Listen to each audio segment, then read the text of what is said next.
I'm okay. I just smoked another to the face, yeah. She wanna stay.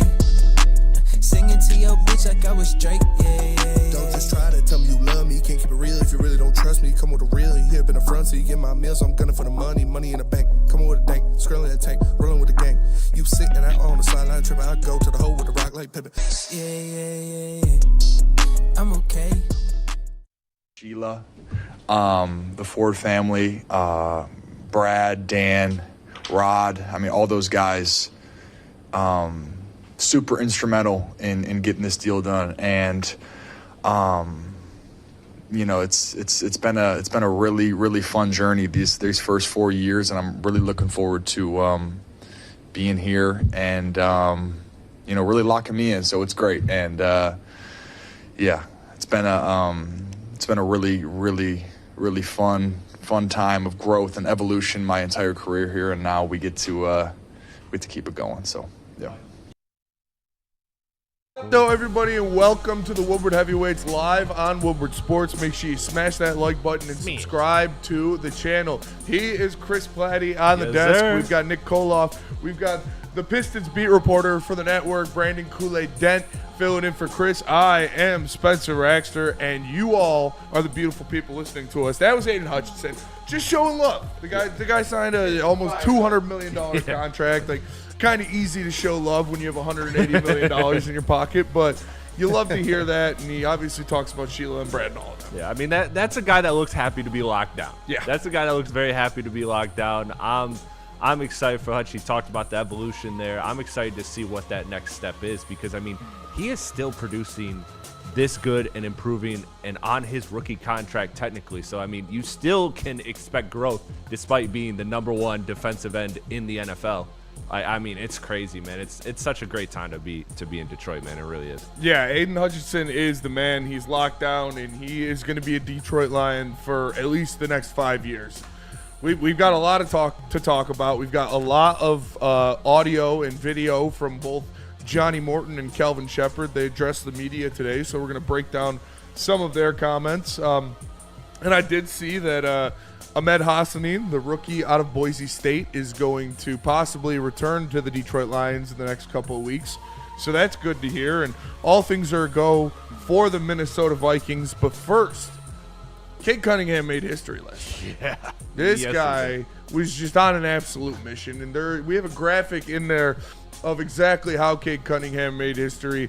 But this guy went out there and just put on an insane performance against the Orlando Magic, and he has the sixth most games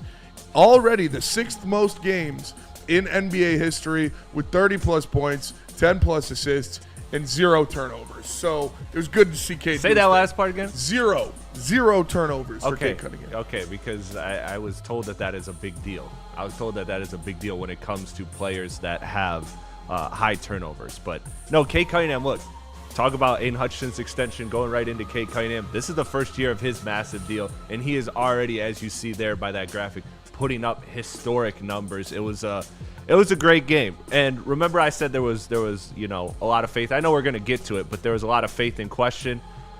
Crazy how one game could completely restore that with the way that not only Cade but the guys play. And I know we're going to get into that, but did you see a thing about Beasley? I did see a thing about Beasley that they're still investigating him. Yeah. Did you see his post though? No, what did he say? So he had his post. Oh damn, I gotta log in to see it. 1 second here. I'll pull up the post. But yeah, he is not clear. He has not been cleared by the league or the FBI as of right now.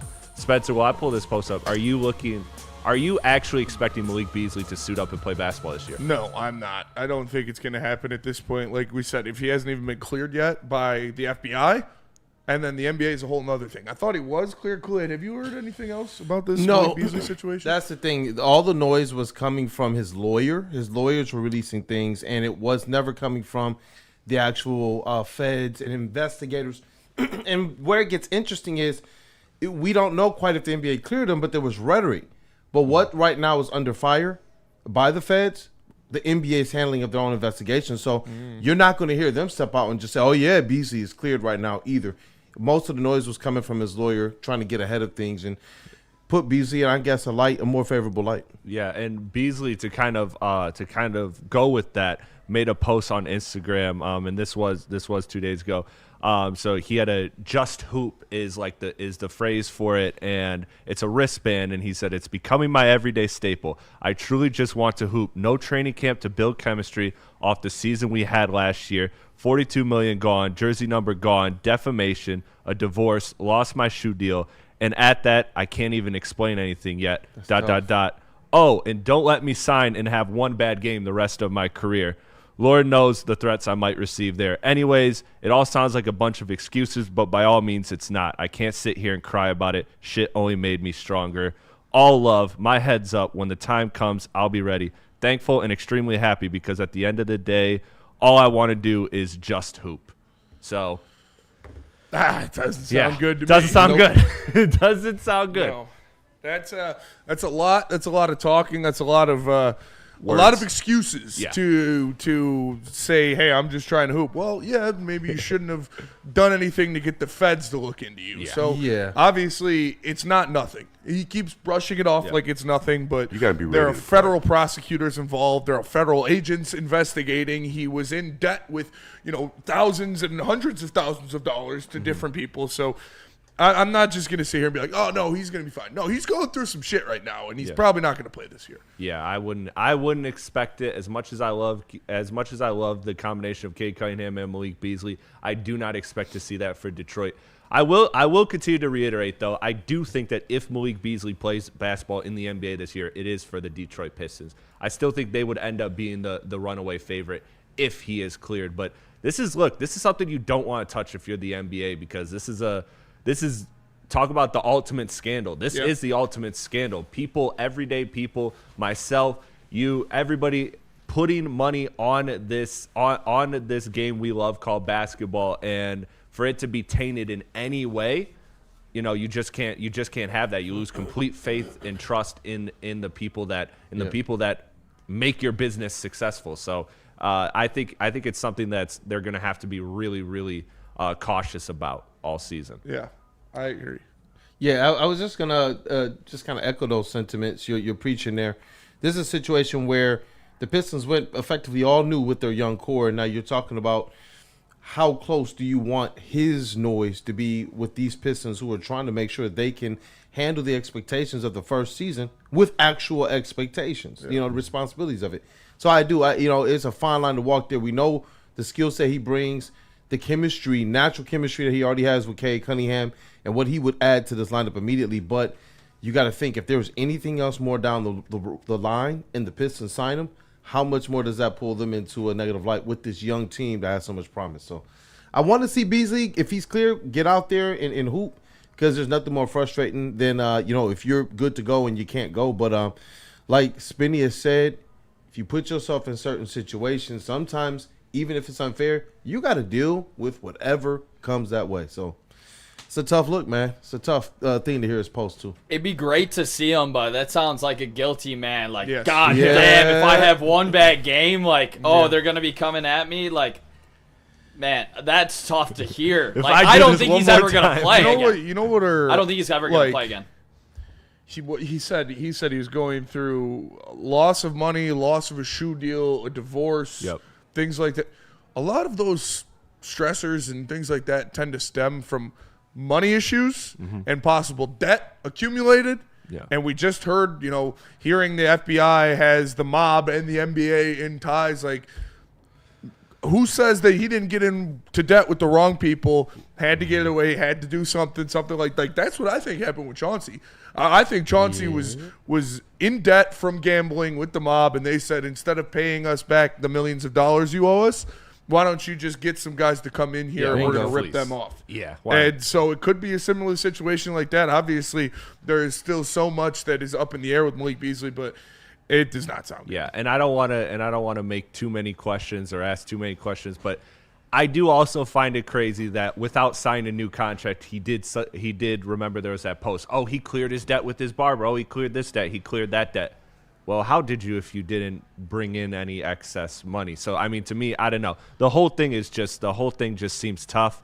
I'm hoping the best for Beasley, but yeah, it doesn't look good. It doesn't look good any way you shake it. And it sucks because he was going to be an important part of this team, and he was going to be an important part of the core of the Pistons going forward. And contract was on the table. Yeah, contract was on the table, and it got pulled because and shit like that doesn't just happen in the NBA for no reason. Like I said, you don't have federal agents investigating you if you're just a completely great guy and you didn't do anything wrong. And you know what? The Pistons honored his request at the trade deadline to not flip him for the assets that we all knew they were going to flip him. We knew they signed all these shooters. One of these guys was going to get traded.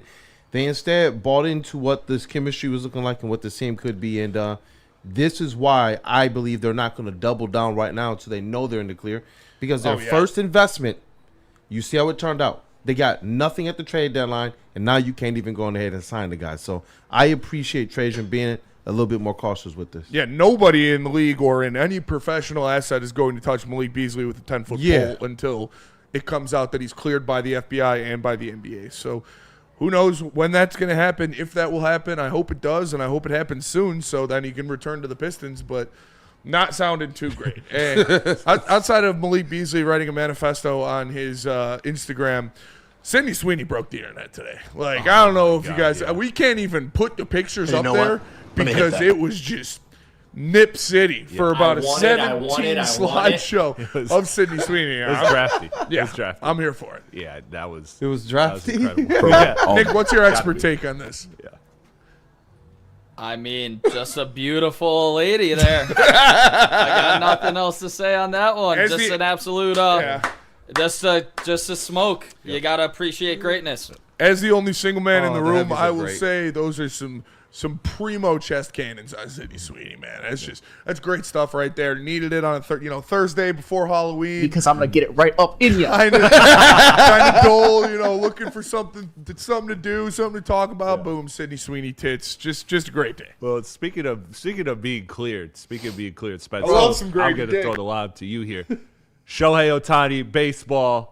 Where are we at with this? Blue Jays Dodgers series? Yeah, well, the Blue Jays have the lead 3-2 now in the series, so they got it in a stranglehold. Obviously, the Dodgers are still the more talented team, but when you got Vladdy and when you got a pitching staff that's going out there and kind of taking care of the LA Dodgers lineup, anything's possible.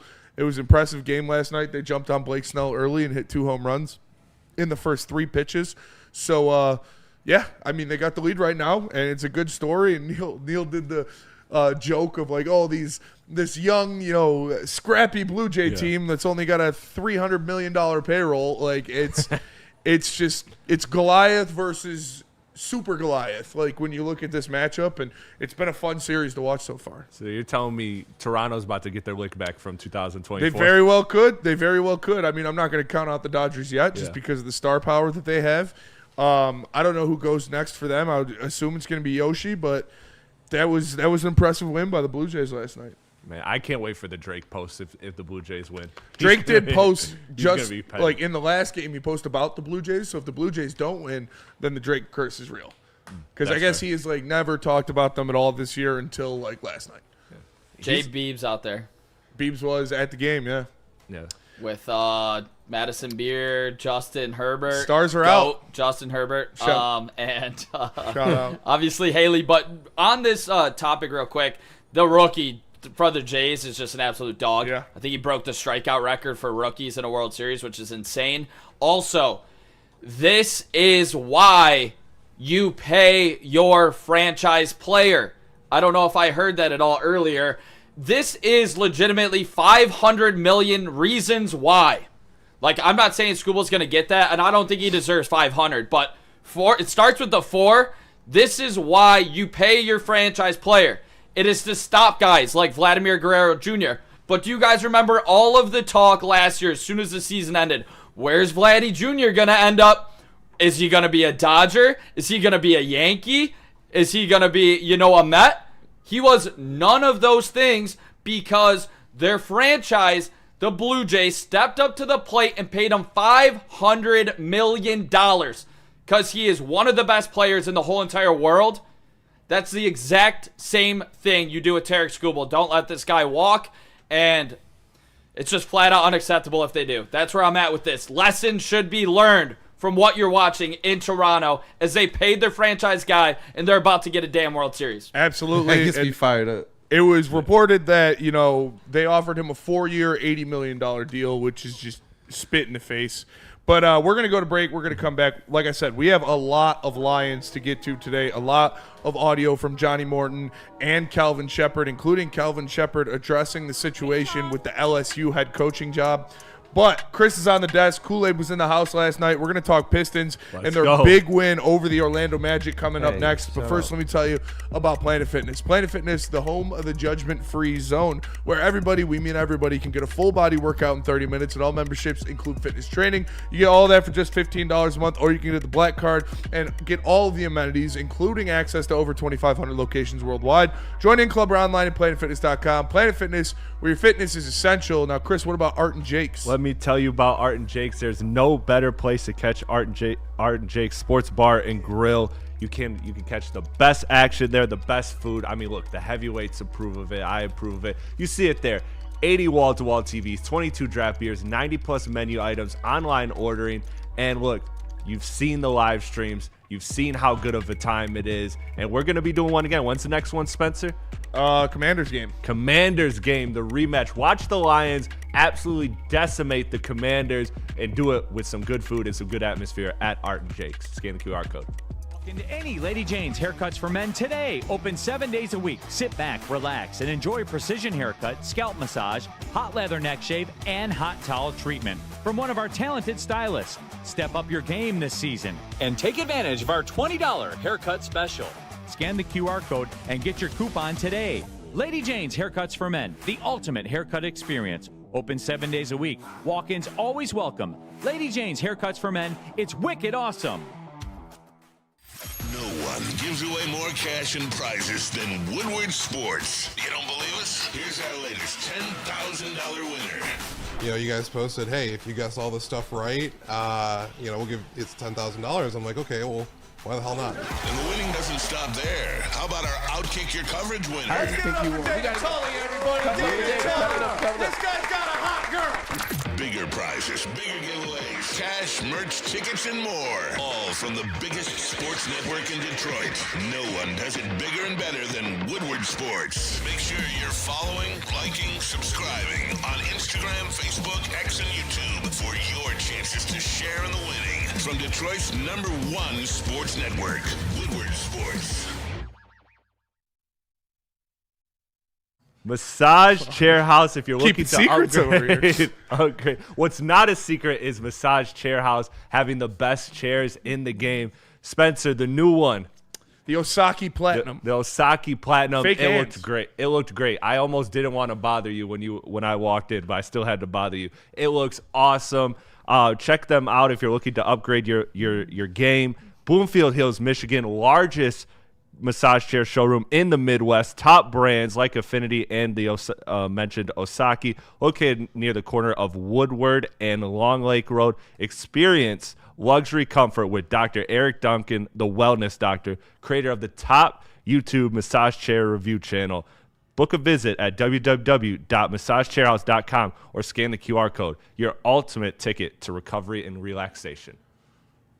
And shout out to Dr. Eric Duncan for coming in here and literally pit crew came in, him and his boy, got the old one out, moved the new one in between Armani and Edwards and this show, and I had time to get a massage in it. It's awesome. It's the Osaki Platinum. It's got the fake hands that come down and massage your shoulders. So it's very cool. Shout out to Dr. Eric Duncan for hooking it up. And make sure you smash that like button because we're live. It's the Woodward Heavyweights. I'm Spencer. He's Chris. We got Nick and Kool-Aid in the building. And Kool-Aid, you were in the building last night for Cade Cunningham and his dominant performance in a big victory over the Orlando Magic. What were your initial takeaways from that game? You know what? Just how gritty he was, how tough he was. Obviously, I look at those 0 turnovers, and it just sticks out to me because that's something that people want to see him get better at. And down the stretch, though, he was a whole lot more of what we want to see him be in that fourth quarter, and he owned the game. But ultimately, it was just how gritty he was because I don't think that this is a year where he's going to finally get those free throws that we want him to get. I think it's going to be a year where he's going to have punched to in the face. You saw it. Yeah. Bloodied lip. bruised eye, bruised cheek, black eye, and all that type of stuff. Like, yeah, there's been several times I had to stop the game this year to patch him up because he got blood. So it's just like, you know what? To see him do that last night, it's not just the stats. It's the fact that he had to power through. It was the fact that the referees, everybody, even nationally, was like, what's going on in this Detroit game? That's what I'm liking about Cade, man. A little bit more grit to his game. Absolutely. I said it on the live stream yesterday that when it comes Shout out Natalie Kerwin. Shout out Natalie Kerwin.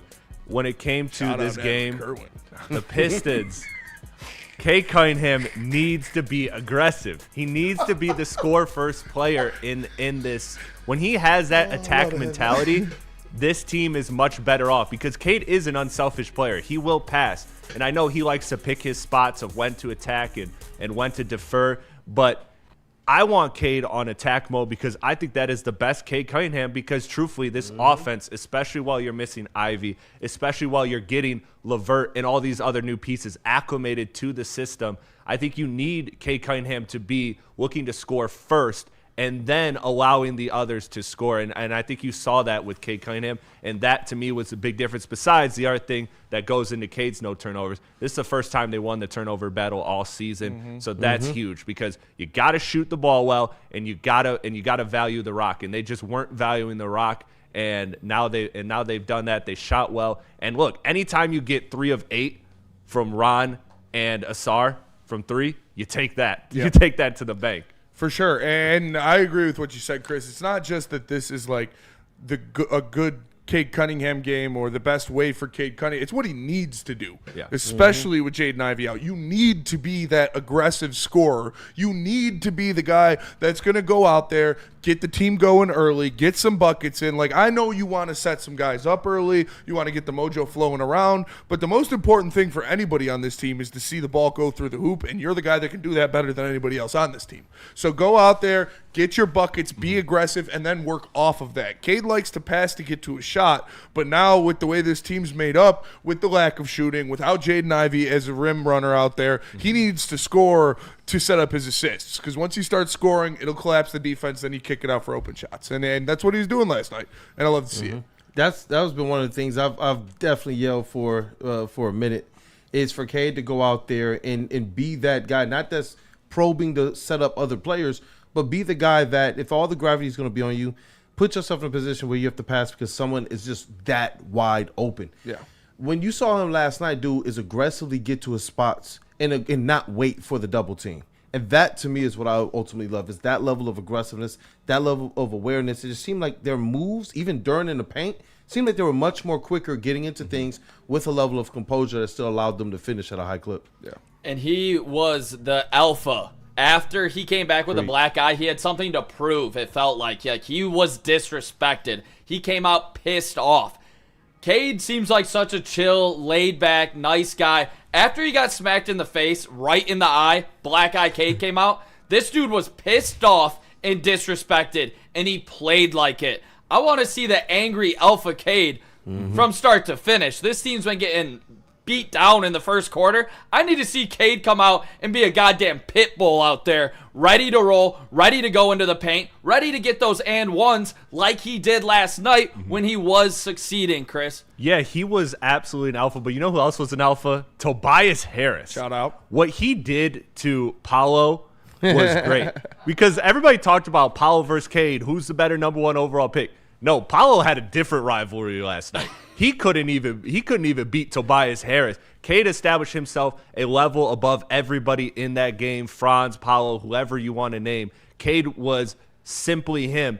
And I talked about it all season. You need that second scorer next to Cade consistently. And Tobias, when he gets it going, when he is able to do that, he is a huge, huge thing for the offense. It helps them tremendously because then it stops so many ugly possessions from happening. And you saw it when Cade went out. When Cade went out and Orlando scored 6 straight to end the third quarter. And then what'd they do? They gave the ball to Tobias, and he got a bucket. Yeah. Tobias needs to be the second best player on this team offensively for this team to succeed. And I've talked about it so many times, like in the past, about the trio of wing defenders that the Pistons could have. Is like when you talk about upper echelon in the NBA, they're going to slot right in there. And we saw it last night with Cade. Like, we know what Asar gives you defensively. He's one of the best in the league. We know what Ron could do out there, being a hustle guy, guarding on the perimeter and and protecting the rim. But Cade Cunningham last night, he gave you 6 stocks. He went out there and he was just locking people down, and he was protecting the rim multiple times, chase down blocks. Jalen Suggs, I don't know what the fuck he was thinking. I don't know if he thought he was like prime Jason Richardson or something, but Cade shut that shit down immediately, and that's what you need to see from your star, doing it on both ends and not backing down, going up there and contesting when you're the last line of defense. How many times do you see in the NBA, there's a guy back, it's the star, they've got an open lane, and they kind of contest it, they kind of just get out of the way. No, Cade, time that up and pin that shit on the glass. So I love seeing that, and I love watching defense, and Cade was out there clamping people up yesterday. And you know what I really liked? There's a player that we've been growing more and more critical about, and that is Jalen Duren. And after the slow start to the season, getting into foul trouble and everything, I like the fact that he, too, it seemed like all these guys took it up a notch as it relates to their level of grit, man. And so now you're looking at Jalen Duren going out there and absolutely getting another man-child double-double. Yeah. And it was what he had to work with. They weren't making it easy on him. These teams that they've played have been uniquely attacking both Cade and both Duren to try and get them into foul trouble and to discombobulate their offense. So to see Duren go out there while he's learning new things and to still be ferocious on both ends of the court, find ways to stay on the court and put together a string of a couple good games, this is the Duren that I think, has an opportunity to inch a little closer to that $30 million mark that was kind of rumored or floated around there in the offseason that he might be wanting. Longhead, how do you feel about it? Listen, man, I'm just excited to see Duren getting to the line so aggressively. Like, that is and driving the that basket. is a huge thing for him. If he could control the ball, because he had a lot of plays early on in this season so far where he's dribbled the ball into traffic and gotten it stolen. If he can handle that, and if he can just attack the rim with his insane quickness and athleticism, and he could get those shots going at the free throw line, now he is not going to be scared of contact. And we've all said this about him. The frustrating part about Duren is that you're 7'2" and you are the most powerful human being on this basketball court. Yeah. Why don't you use it? You demigod. Yeah. And then he just doesn't. Glazer. But he is. He is. He's the strongest person on the floor. I mean, if I'm standing next to him, I mean, come on. His body is chiseled from marble. For real is. He needs to be aggressive, man. He's a beast. He needs to be aggressive, man. He does. And driving the rim last night, we saw a couple times where he got the step on the guy trying to defend him, and he finished a couple of those, some resulting in and one opportunities. So, yeah, he's been getting to the line, and he's been knocking down his foul shots. I remember Brandon Katz saying a couple years ago that Duren will suck because he can't hit free throws. That doesn't look like the case, Katz. You better hire a new lawyer. Hope Malik Beasley didn't hire Brandon Katz, attorney at law. Jalen Duren, the big center with sky-high potential, 84% from the stripe this year. That's incredible for a center that big. That's incredible. Yes. It really is, and he's come such a long way. And it's not like he's only taking 5 foul shots a game. Yeah. No, he's doing great right now, and I think the biggest key for Jalen Duren is staying out of foul trouble. It disrupts him early in the game every single time, so he just needs to be more disciplined. He needs to be there on backside recovery to contest those, guys driving to the basket without fouling. That's his biggest thing. If he can do that, this guy's going to put up 17 and 12 this year minimum. Absolutely. Well, like I said, we got a lot to talk about. Shout out to the Pistons for getting a big win last night against a completely healthy Orlando Magic team. And they just out-toughed them. Yeah, out-toughed them, out-physicaled them.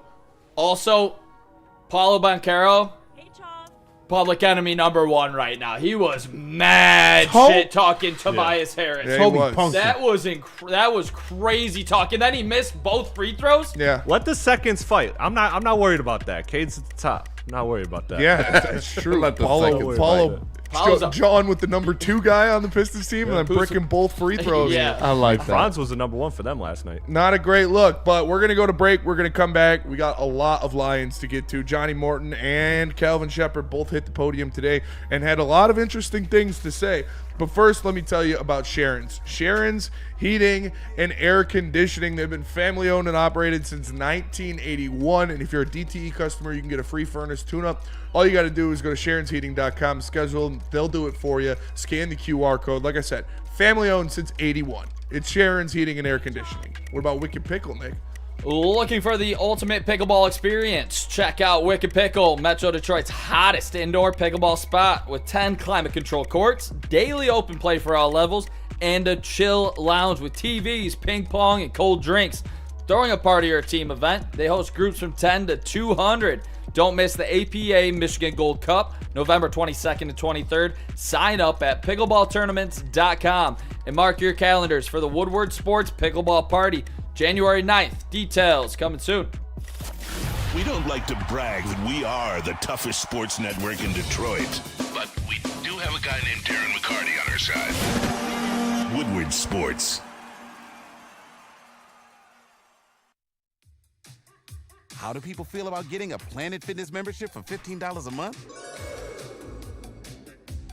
How do they like working out in a clean and spacious gym that's filled with equipment for every workout? And how about free fitness training in the judgment-free zone that leaves them feeling energized all day long? Join Planet Fitness today with the free PF app, online or in club, and start getting that big fitness energy for $15 a month.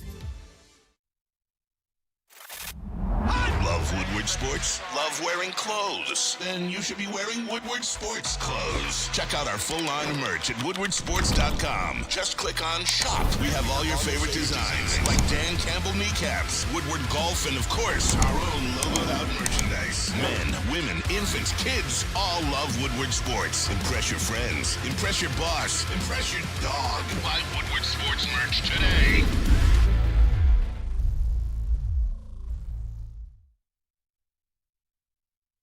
Jars Jungle Juice. Welcome to the jungle. Head to Jars and get your hands on Jungle Juice, a bold, high-performance cannabis brand where raw power meets rugged innovation. They've got a full range of products from pre-rolls, flowers, and vapes to edibles like chocolates, gummies, and sugar cone snacks. Check out Jungle Juice Infused Pre-Roll line. It hits hard and comes in 12 different strains to choose from. You can find Jungle Juice at over 200 dispensaries across Michigan, including your local Jars. Follow them on Instagram at GetJungleJuice and experience the power for yourself.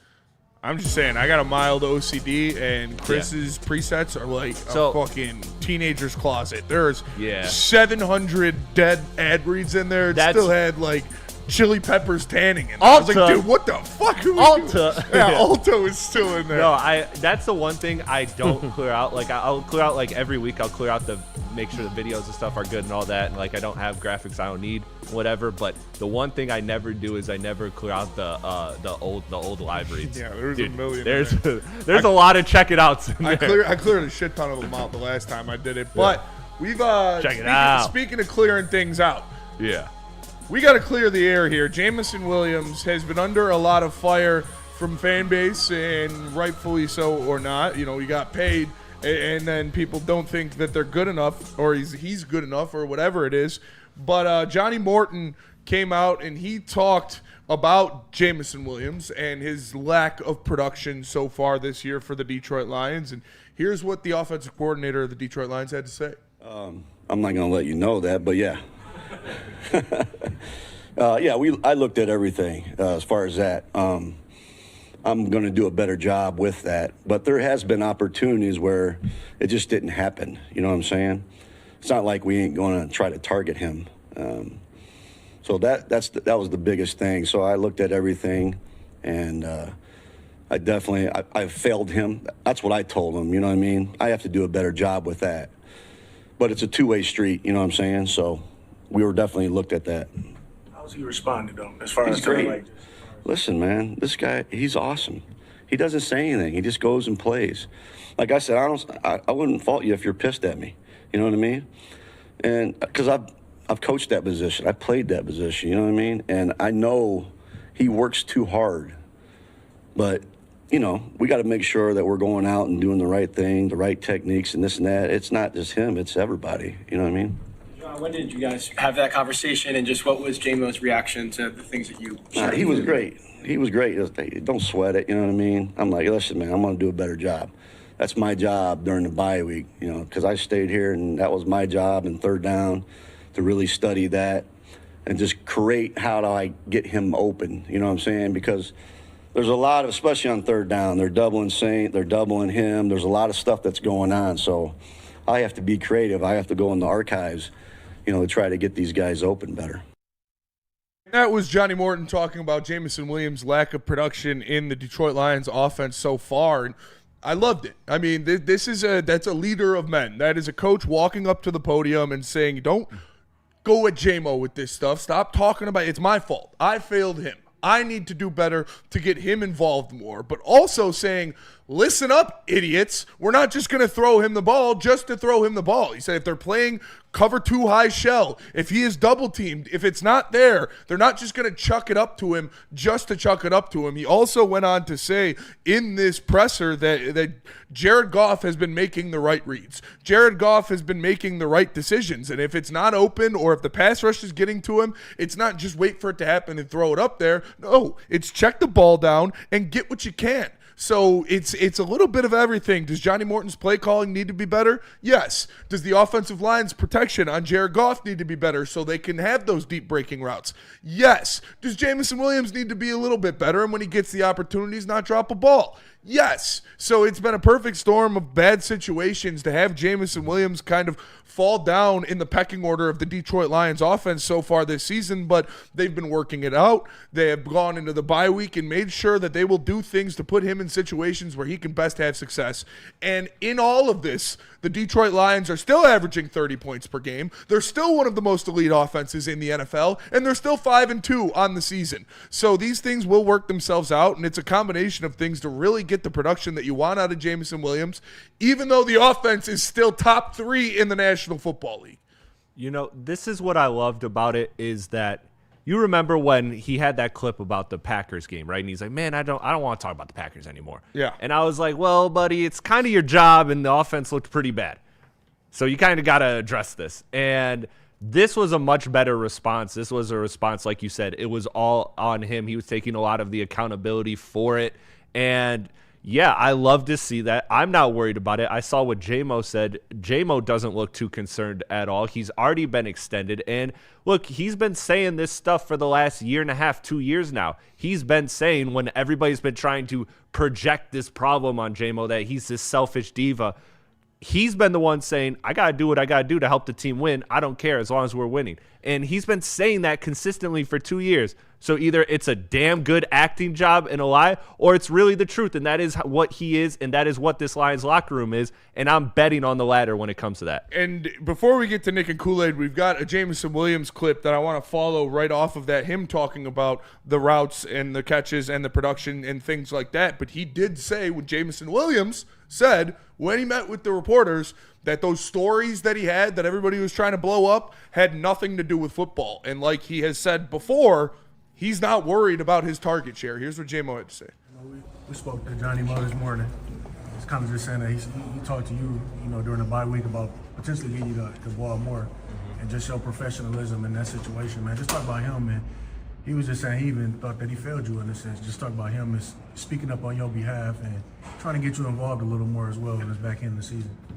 Yeah, he came to me, expressed to me how he felt, and but with me, I really wasn't taking it too far into thinking about it. We was winning games and things like that, so I could never get myself too worked up with me getting the ball or me getting targeted, things like that. I know it's gonna come. It's a long season.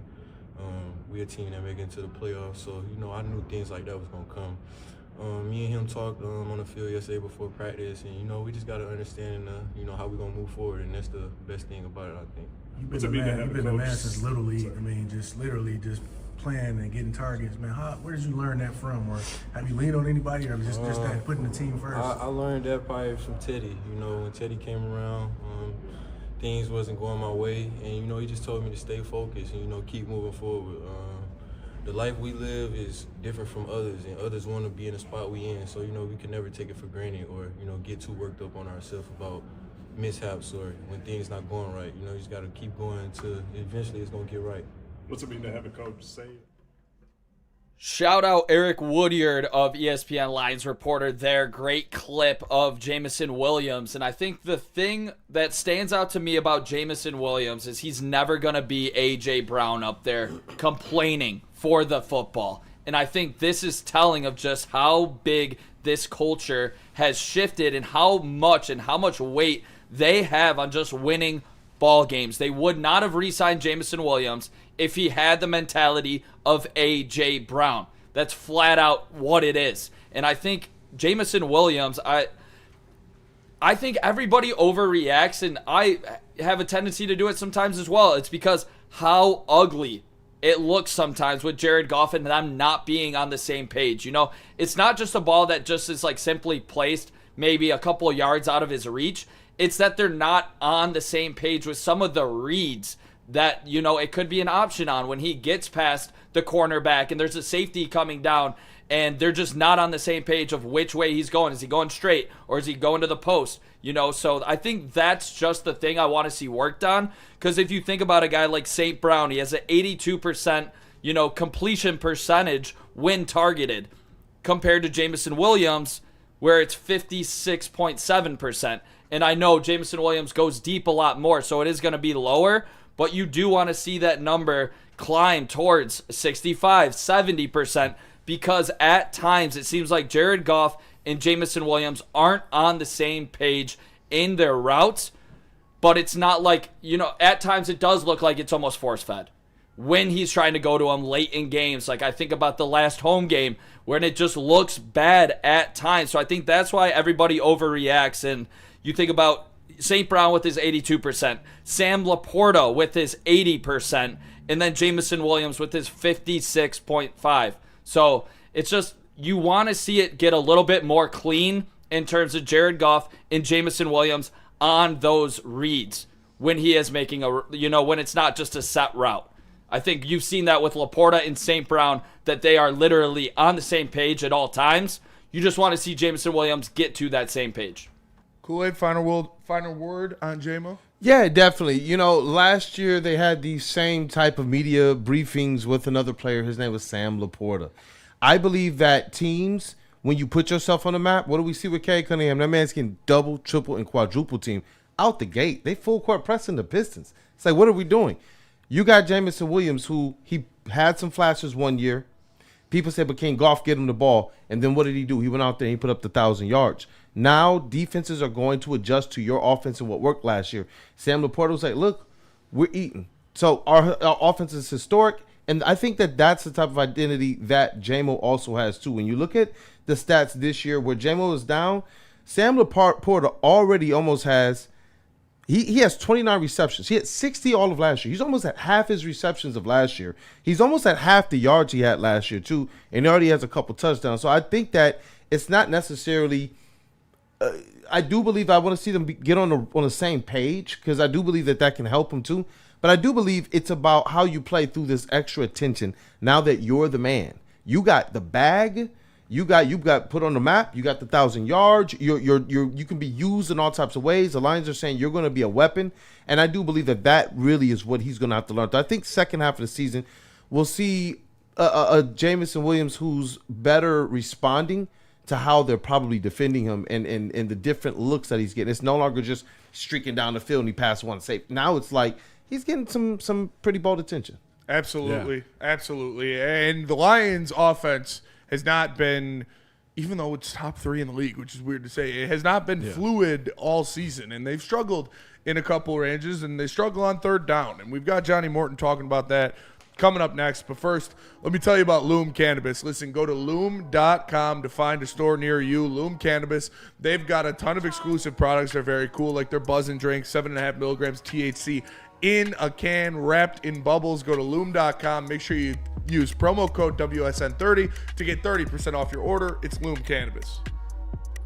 Why do we fight? We fight to protect the innocent. to hold the powerful accountable, to bring the oppressors to justice. Why do we fight? We fight to secure and preserve our civil liberties, to get each and every one of our clients the justice they deserve, and to make the lives of real people just like you whole again. ThenFights.com. Walk into any Lady Jane's Haircuts for Men today. Open 7 days a week. Sit back, relax, and enjoy precision haircut, scalp massage, hot leather neck shave, and hot towel treatment from one of our talented stylists. Step up your game this season and take advantage of our $20 haircut special.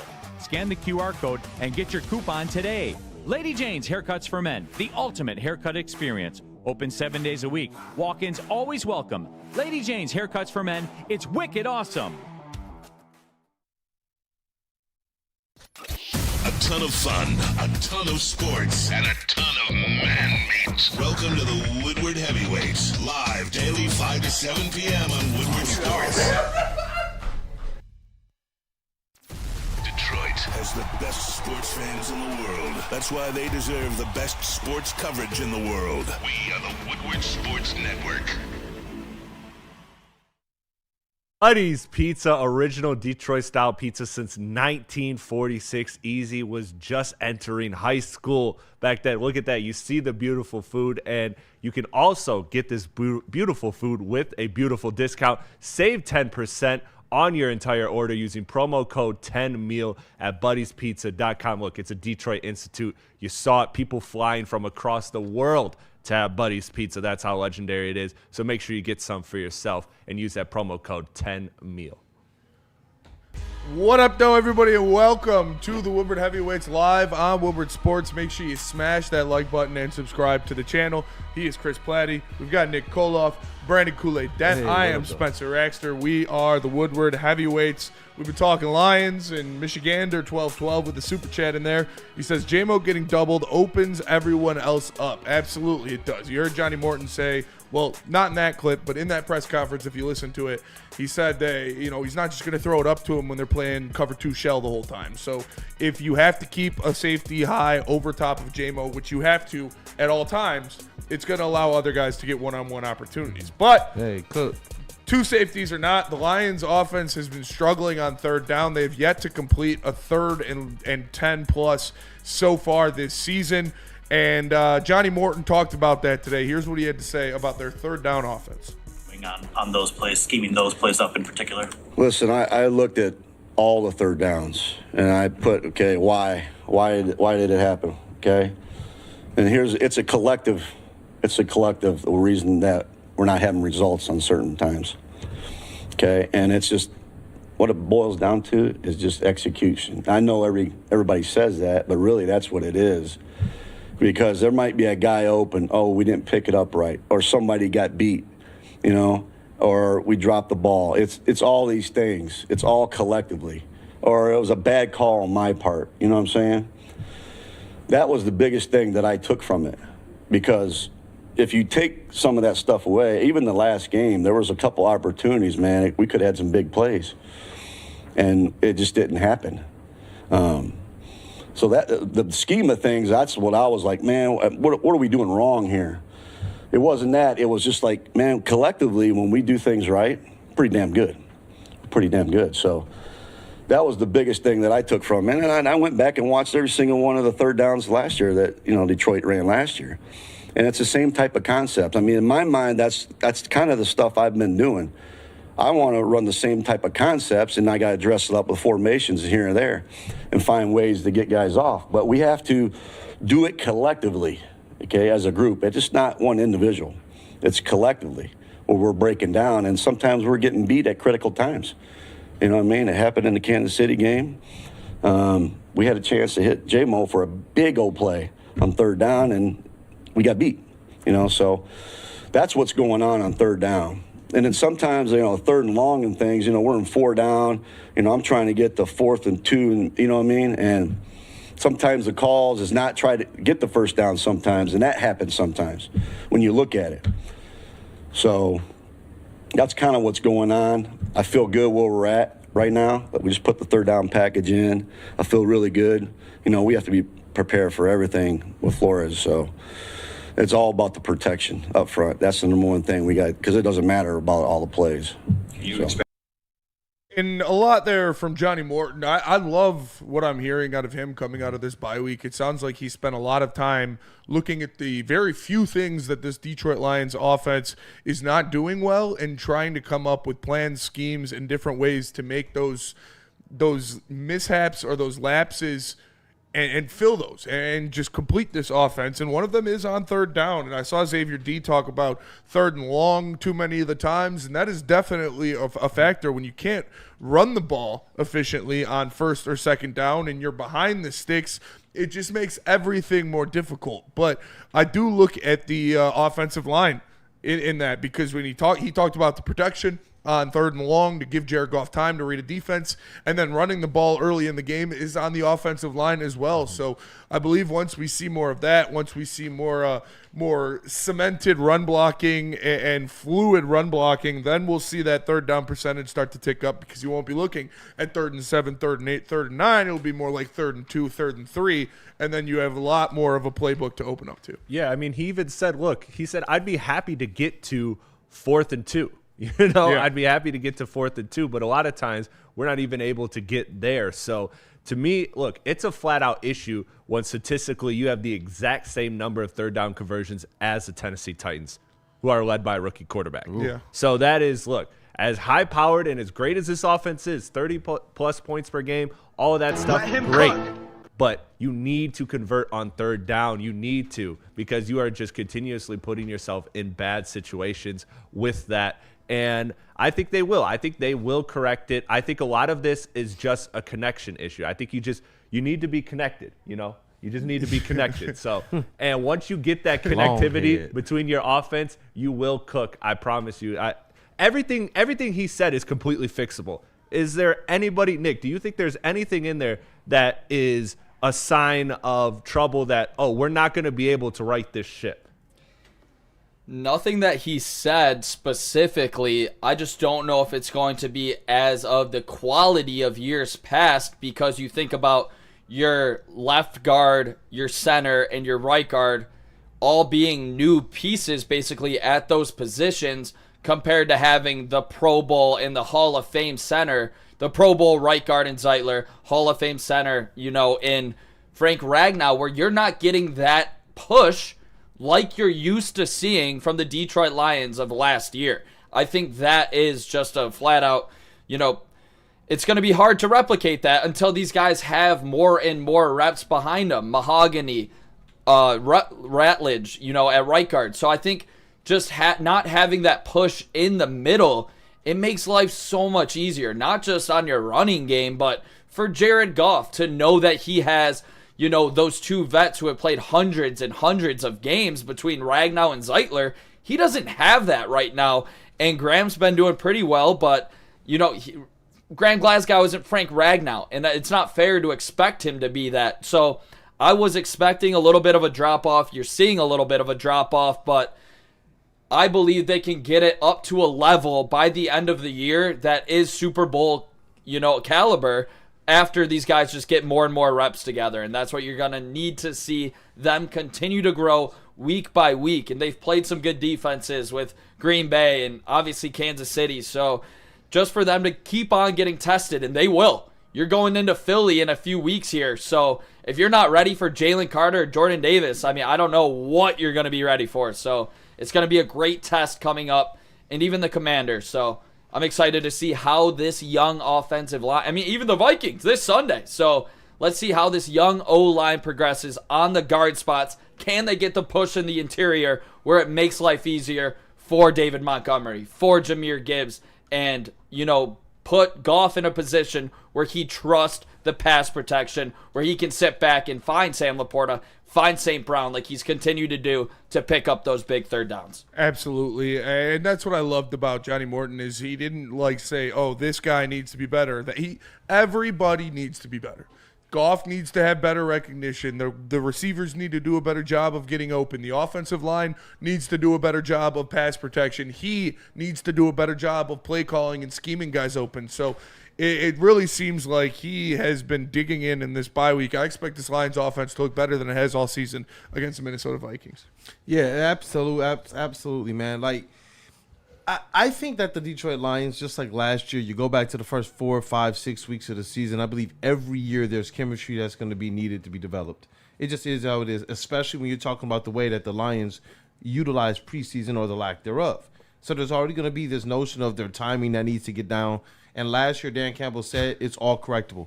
This year, what did they say? It is all correctable. Yeah. And that's the thing. It's like we're talking about them being just that far away from perfection. They're already one of the best offenses in all of the NFL. They have weapons galore. It's just a notion, I believe, of them working out what other teams are trying to do to discombobulate them. I put this in the same boat as the JMO thing. You got a notion of a lot of mouths to feed and teams recognizing that even more so now. And again, people remember, we talk about all these things. We talk about things they need to improve on a top 3 offense that's averaging over 30 points per game in the National Football League. So it's first world problems. Let's go to break. We're going to get to the other side of the ball. Kelvin Sheppard also had a lot to say about his defense, about his job position, about different things, the trade deadline. We're going to have him talking about Hutch coming up next. But first, let me tell you about Jack's Car Wash. Listen, go to Jack's Car Wash. There's over 40 locations in Michigan. All you got to do is text WSN to 888-522-1729, and you can get a free car wash. I'm looking at one right there.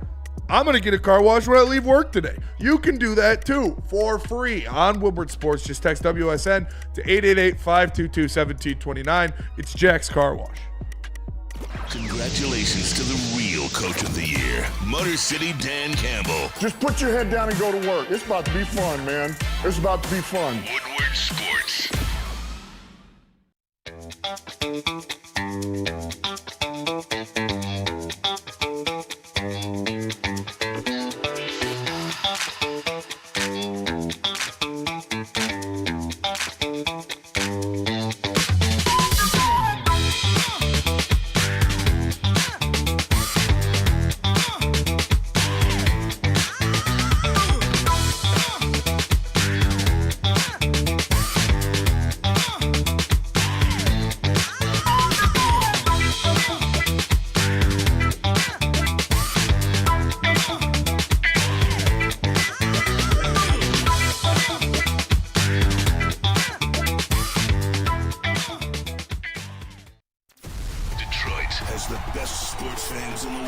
That's why they deserve the best sports coverage in the world. We are the Woodward Sports Network.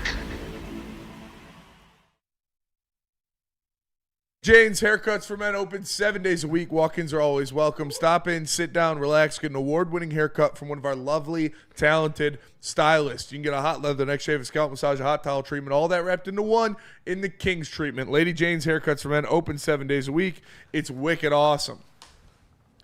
What up, though, everybody, and welcome back to the Woodward Heavyweights live on Woodward Sports. Make sure you smash the like button. I am Spencer Raxter. He's Chris Platte filling in for Easy. We got Nick, as always, in the sound booth. Go. And our guy, the Pistons beat reporter for the network, Brandon Kool-Aid Dent, in the TD booth. We got done talking about Johnny Morton, what the offense is going to look like. Now let's get to Kelvin Sheppard, because he also talked with the media today. And before we get into the LSU stuff and different things like that, let's hear what he had to say about his blue chip, his guy, the best player on that side of the ball, Aiden Hutchinson, and his new contract. I think we all recognize Hutchinson's different, not only in his ability to produce, but also maybe the endurance and the stamina. There aren't many defensive linemen that can play 90-plus snaps, or 90% plus snaps every week. But when you do the evaluation, do you feel like you need to find a little bit more windows for him to breathe? And maybe with the way we kind of finished that game is maybe he offered maybe a little bit of opportunity to give Hutchinson some breathers here and there? I want you to come down there and try to tell Hutch to leave the field. And I want you to see how those interactions take place. No, but seriously, I mean, we just gave him half the building, so he needs to play 95%. But no, he's a tremendous, tremendous athlete, superior athlete, and not by God-gifted talent. I'm talking about by hard work and dedication. and he's conditioned his mind, his body to do that.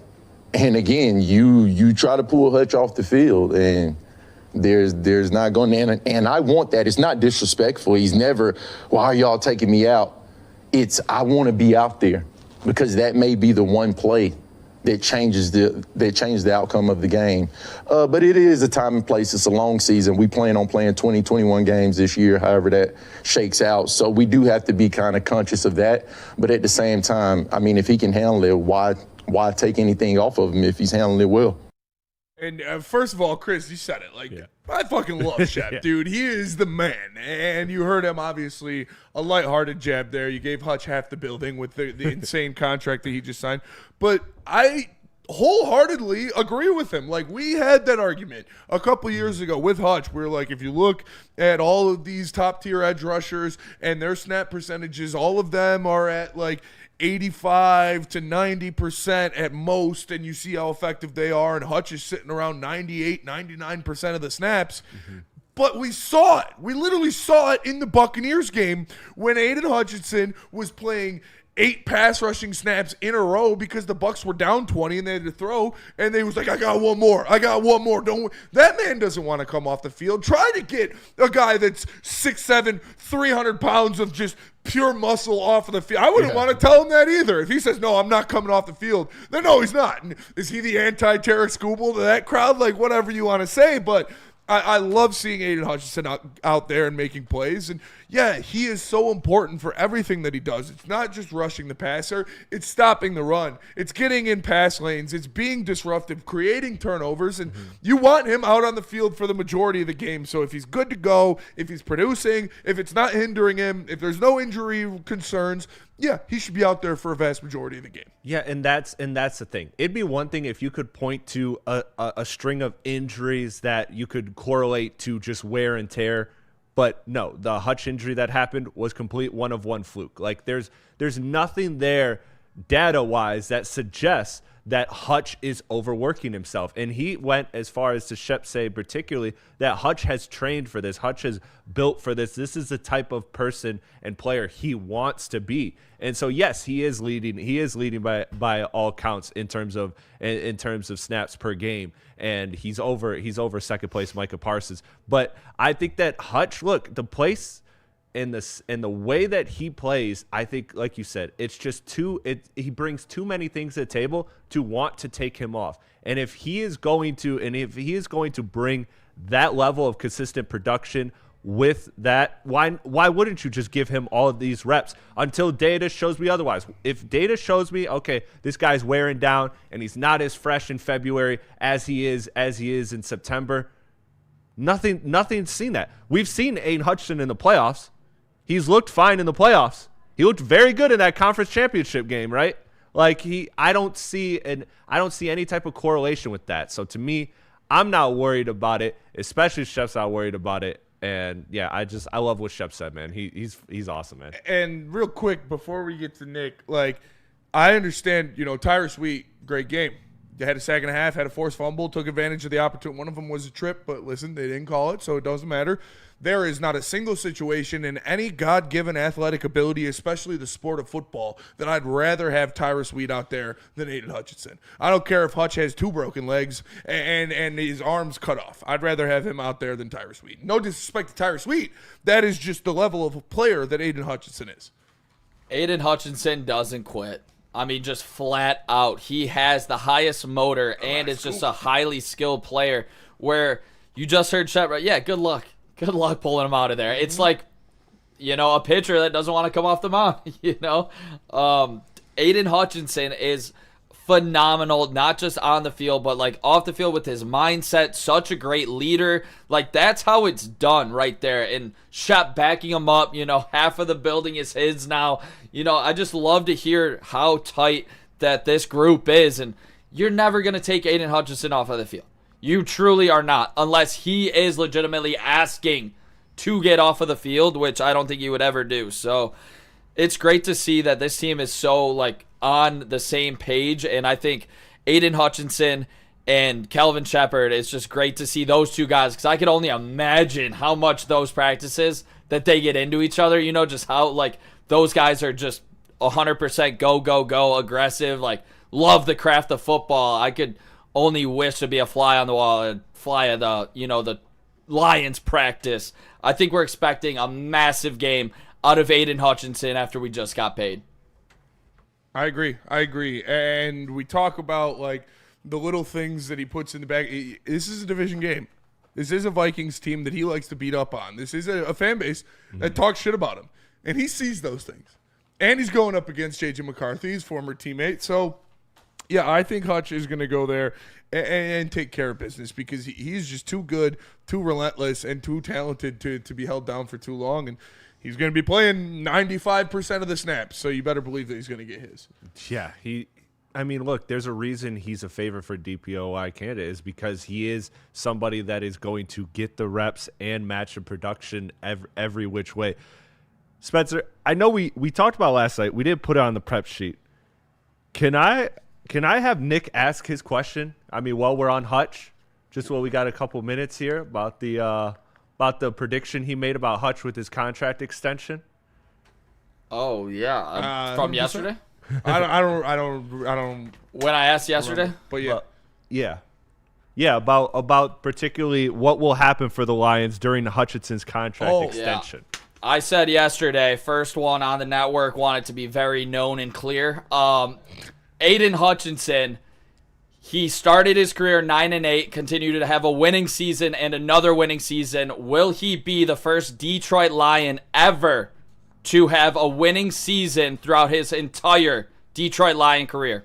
He will. But one of the things you included, Nick, was a certain win, a big win against a Packer team to make him go 9-8. All right, I tried. I didn't just spit it out. Yeah, jeez, I'm confused over here. I don't know. Was this what you guys were whispering about? Yeah, it's whispering cool about. That was our little mutiny meeting. No, when Nick talked about they will win a Super Bowl with Hutchinson's contract extension. Oh yeah, in the window. Yeah. And do you believe that given what we're seeing right now from Hutch? Yeah, absolutely, 100%. This team's going to win a Super Bowl in short order, and it's going to be with the core that they have now. And I think that's always been what we thought. We talk about Brad Holmes and Dan Campbell. They're going to win a Super Bowl with them. Well, these guys are tied to them, and this is the best roster that they're going to have.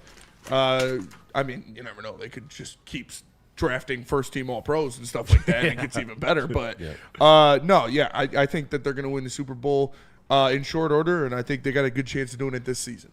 And I think that was a good question by you too, man, just to ponder it, because we know Lions football has been bad for a long time.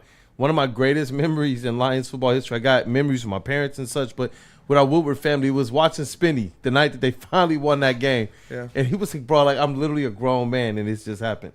Now, from this point forward, though, all of us. Yeah. All of us did. But from this point forward, Aiden Hutchinson represents, to me, what the Detroit Lions are today. They're a completely different organization, detached from the past completely.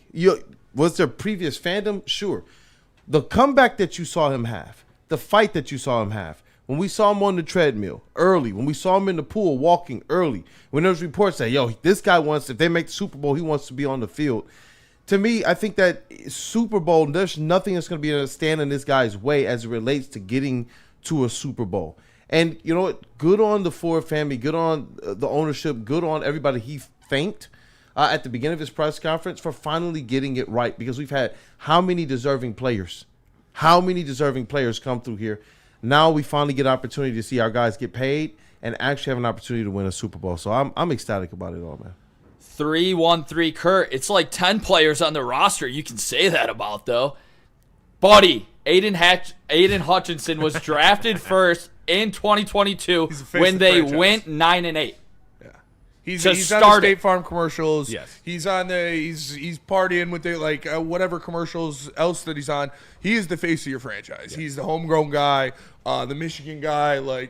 He just got paid $180 million. You could say that about who else was drafted in Hutch's draft class. J-Mo. Yeah, you could say it about J-Mo. But you also, could say it about those guys. But wide receivers maybe go somewhere else late in their career. I believe Aiden Hutchinson through and through will be a Detroit Lion for the rest of his career. He was drafted first in that draft. He is the first Lion to ever accomplish this if it goes the way I believe it will with this core. That's why I agree with you that Hutch he's going to be a Lion for life. I doubt he plays a snap in another uniform, but that's why it's tough for me to say yes that he'll do this, because like there's going to be 1 year in a 10-year span where something happens. Like it happened to the Patriots. It's going to we're not the Patriots yet, but it's hard for me to say, yeah, the Lions will have a winning record for 10 years in a row. So that's where, I mean, if injury sliders are turned off and all that stuff, yes, they would. But you never know. Anything could happen. So 10 years is old. That is a eternity in the National Football League. Yeah. I feel good about that bet, though. Yeah. I feel good about that bet. Same. With these guys leading the charge, I feel great. And I know we've talked about, like, windows a lot and – like, how are we going to be able to keep everybody? They're keeping everybody. Like, straight up, they are. The way that they are manipulating this cap, they are keeping everybody. I heard Braylon have a bar with, like, there is no window, it's a garage door, which I loved that bar. That is a bar. But, like, 100%, like, this team isn't slowing down anytime soon. No. It's just a question, are they going to be good enough with this core to get the job done? And I think with these guys, it's not just the talent, but it's the mentality of the talent. These players, this core, they are going to be able to get the job done. They're going to get a lot of bites at the apple for that Super Bowl. And to be honest, I mean, they first got to get one, don't get me wrong, but they're going to be competing for a Super Bowl at a very high level for a very long time. Like, I don't see this team slowing down anytime soon. Yeah. I'm talking 5. Like, they have the core. All right, LeBron. Relax. I'm serious. Yeah, you're right. They've done a great job building this core and drafting this team and bringing talent, but I don't want to be the 49ers. I don't care about how awesome the window looks. Go win a Super Bowl. That's what matters more than anything else. Yes. And we're going to go to break. We're going to come back. We're going to keep the Kelvin Sheppard clips rolling because he talked about kind of the revolving door on this defense for the past 2 years and possibly the trade deadline. Like, what's going on there? If guys could just come in here and immediately be an impact. But first, let me tell you about Mad Packs. Listen, go to getmadpacks.com to find a store near you carrying the best product in the game. Whether it's the high-low pre-rolls, the Boom Shakalaka Tarantulas, the THCA Blizzard Pack Fused Moon Rocks, or any of their top shelf strains, just go to getmadpacks.com. You can find a store near you. Mad Packs, Mad Flavor, Mad High, Mad Packs. How do people feel about getting a Planet Fitness membership for $15 a month?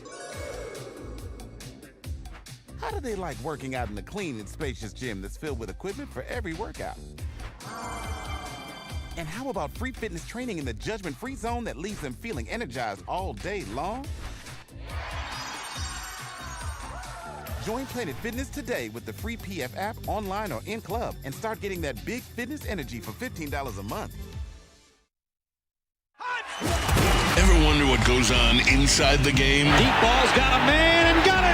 Touchdown, Braylon Edwards. Join Braylon Edwards and Shep. Edwards has it. 10-5, touchdown. On the Braylon Edwards Show with Shep. Ball looks in zone. Got Edwards for the touchdown. Where they dive deep into the heart of sports. Weekdays from 2 to 4 p.m., they're bringing you expert analysis, exclusive interviews, and a fresh perspective on the sports you love. Don't miss it, only on the Woodward Sports Network.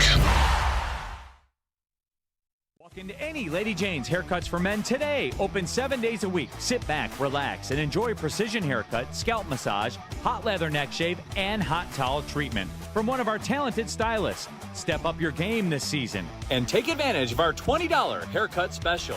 Scan the QR code and get your coupon today. Lady Jane's Haircuts for Men, the ultimate haircut experience. Open 7 days a week. Walk-ins always welcome. Lady Jane's Haircuts for Men. It's wicked awesome. Attention sports fans, don't miss out on expert sports injury insights with Dr. Jeff Pierce of Michigan Sports and Spine. Join him every Tuesday on Big D Energy and Thursdays on the Braylon Edwards Show with Shep, where he offers top-notch injury advice. Trust the guy that DMAC trusts. Dr. Jeff Pierce, here to keep you in the game, performing at your best. For more information, give him a call at 248-426-9944. All of his trips powered by Michigan Sports and Spine and Amon-Ra of Southfield. What up, though, everybody? Welcome back to the Woodward Heavyweights live on Woodward Sports. Make sure you smash that like button and subscribe to the channel. He is Chris. We've got Nick. We've got Kool-Aid. I am Spencer. We are the Heavyweights. We're taking care of you guys tonight. Listen, we've talked a lot of Lions. We've got a lot of video from both Johnny Morton and Kelvin Sheppard. But first, actually, I'm going to throw a pivot. I know I said we're going to go to one. I want to go to the other one because there's been rumors, there's been buzz. Is LSU going to offer Kelvin Sheppard the position? Is Kelvin Sheppard going to leave the Detroit Lions after one season of being their defensive coordinator to go be the head coach of his alma mater in Baton Rouge? He's been liking posts on Instagram, on Twitter. He seems just like an active guy that likes to like things on social media, so I wouldn't buy too much into that. But here is what he had to say about the LSU job. And what does that school, team in the SEC, what do they kind of need in their next head coach? Obviously, I've kept up with them. That's my alma mater. I keep up with them every year, every week. When you cut me open, I kind of tell people because this thing's running right now. You cut me open, I'm not going to lie to you and say I'm all lying. No, I've spent 5 years, well, 6 if you include the year coaching down there. That place molded me into the man that I am today and still becoming. You cut me open, I'm a liger. I think that's what they call it. Half lion, half tiger.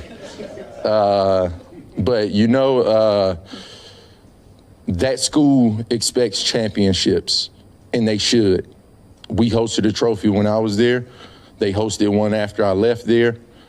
The standard down there, just like we've created the standard here through hard work, through what you put out there, is championships. It's not just being around, it's not being competitive, and it's not winning. We should win. That's what we put ourselves in position to do over the course of time. It's championships, and that school deserves that. That fan base deserves that, and I know the people down there in place will make sure that happens moving forward. Be clear, are you interested in that job at all? Your name has been bandied about for the LSU job. I can't be interested in something I have no idea about. So, you know, I'm interested in beating the Minnesota Vikings. I'm tasked with another Tiger this week in Justin Jefferson, since we're on a Tiger conversation. And that's a tall one. He's one of the LSU greats. So that's what I'm interested in. I'm interested in seeing us come off this bye week and stop cutting ourselves short of the potential, I believe, who we could be as a defense and as a team.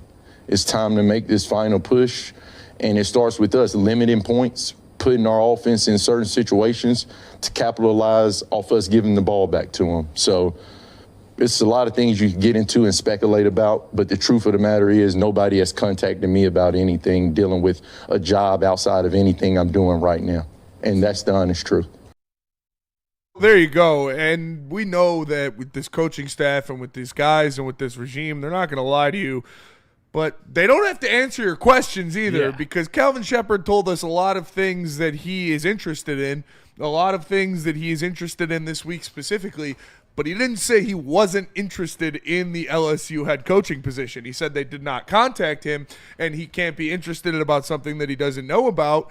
But he kind of avoided that part of it, and I don't think he's going to leave for LSU. But it's human nature, man. It's where he went to school. It's where he played. He loves that place, and it's part of who he is. So if they offer it to him, I don't know what he says, but obviously they have not contacted him yet about it. Obviously that is something that is still near and dear to his heart, but I don't think he's going anywhere. I don't think he's going to be the LSU head coach.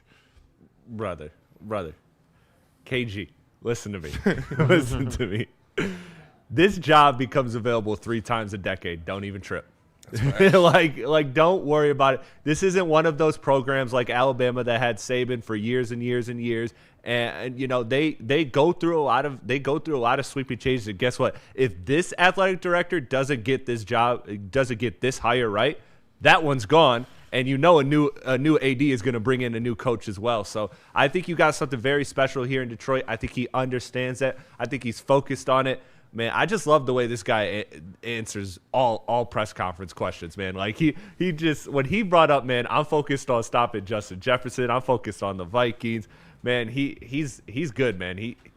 he is a head coach. You see it by the way he deals with the media. But I think, honestly, I truly don't think it's going to happen. I think LSU will move quicker than he becomes available.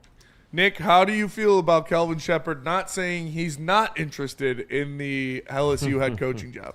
I mean, let's be honest here. I think Kelvin Sheppard could run college football for 10 years, come to the NFL, if he wanted to do that. Let's all pray to whoever the hell it is you pray to. Jesus Christ. that he doesn't want to go home to LSU, because LSU right now could use a kind of leader like Kelvin Sheppard is. Absolutely. Before the age of 38 years old, Kelvin Sheppard could go down there, run Baton Rouge into the best college football program in goddamn America. All right, that's straight up what it is. He has the money. He has the attitude. He could go in and recruit any player at any position. Kelvin Sheppard could legitimately run college football if he wanted to. Now let's pray. Jared Goff. Let's hope that he does not want to go to LSU and they don't offer him a ridiculous over like $11 to $12 million contract, because if they do, he's going to have to seriously consider it. Straight up. But I don't know. I mean, hopefully, hey, Lane Train, get down there, buddy. For real. That's where I'm at with this. I mean, Lane Train, throw the bag at him. The most enticing job on the head coaching market in America right now is Louisiana State University. Right. Yes. But you know what? Man, take a page out that Steve Ballmer book, man. Start planting some fake trees. Do whatever you gotta do, Sheila, to get Kelvin Sheppard to stay, man. Sheppard Ford? Yeah, Sheppard Ford. Yeah, you can give him Bell out. Ford trees. Yeah, give him Bell out. Oh, yeah.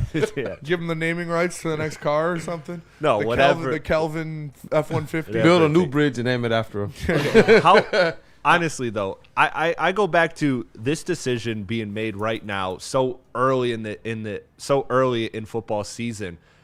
I just don't think that LSU will not have their vacancy filled by the time the Lions season's over. So I just honestly, I truly don't think you guys are right. All the math is mathing, but to me, I don't think it will line up. Do you think they're really gonna drag this coaching search for months? I'm genuinely asking. I don't know. They need to address it, and they need to address it pretty quickly, because when you look at recruiting and different things like that in college football, it plays a big role in it. So I doubt they would wait until February for them to make the hire, because that's when Kelvin Sheppard will be done with his season, is late February. So no, I don't think Shep's going anywhere. I think he's going to be a Lion, because like I said, in probably 2 years, maybe even next year, he is going to be at the top of the list for any head coaching vacancy out there in the National Football League. And why would you go to college when you could be one of 32 men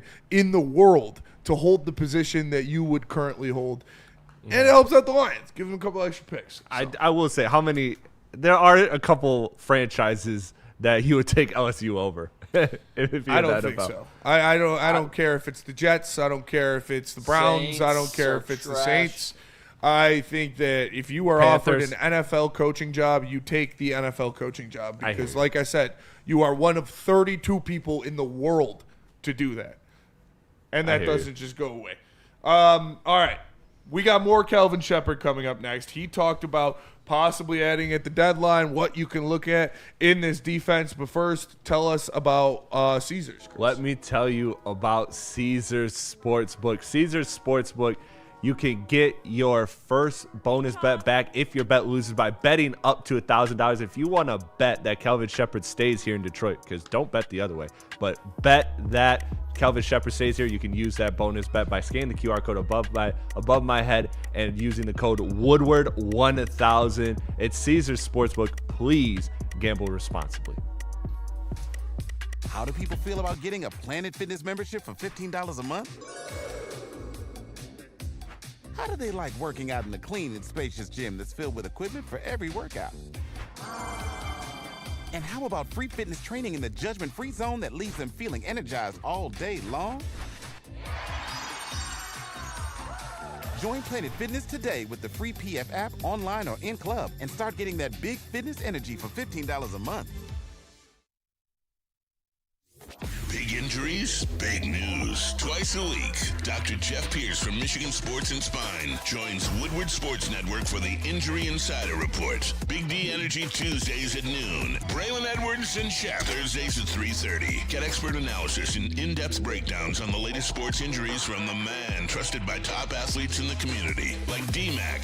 Whether it's the Lions, Pistons, Tigers, or Red Wings, Dr. Pierce talks us through it all. Don't miss the Injury Insider Report with Dr. Jeff Pierce, your go-to source for understanding the impact of injuries on the games and players we love. Only on Woodward Sports Network. Scan the QR code on the screen or go to MichiganSportsandSpine.com to see if Dr. Jeff Pierce can help you. Love Woodward Sports? Love wearing clothes? Then you should be wearing Woodward Sports clothes. Check out our full line of merch at woodwardsports.com. Just click on Shop. We have all your favorite designs, like Dan Campbell kneecaps, Woodward Golf, and of course, our own logoed out merchandise. Men, women, infants, kids, all love Woodward Sports. Impress your friends. Impress your boss. Impress your dog. Buy Woodward Sports merch today.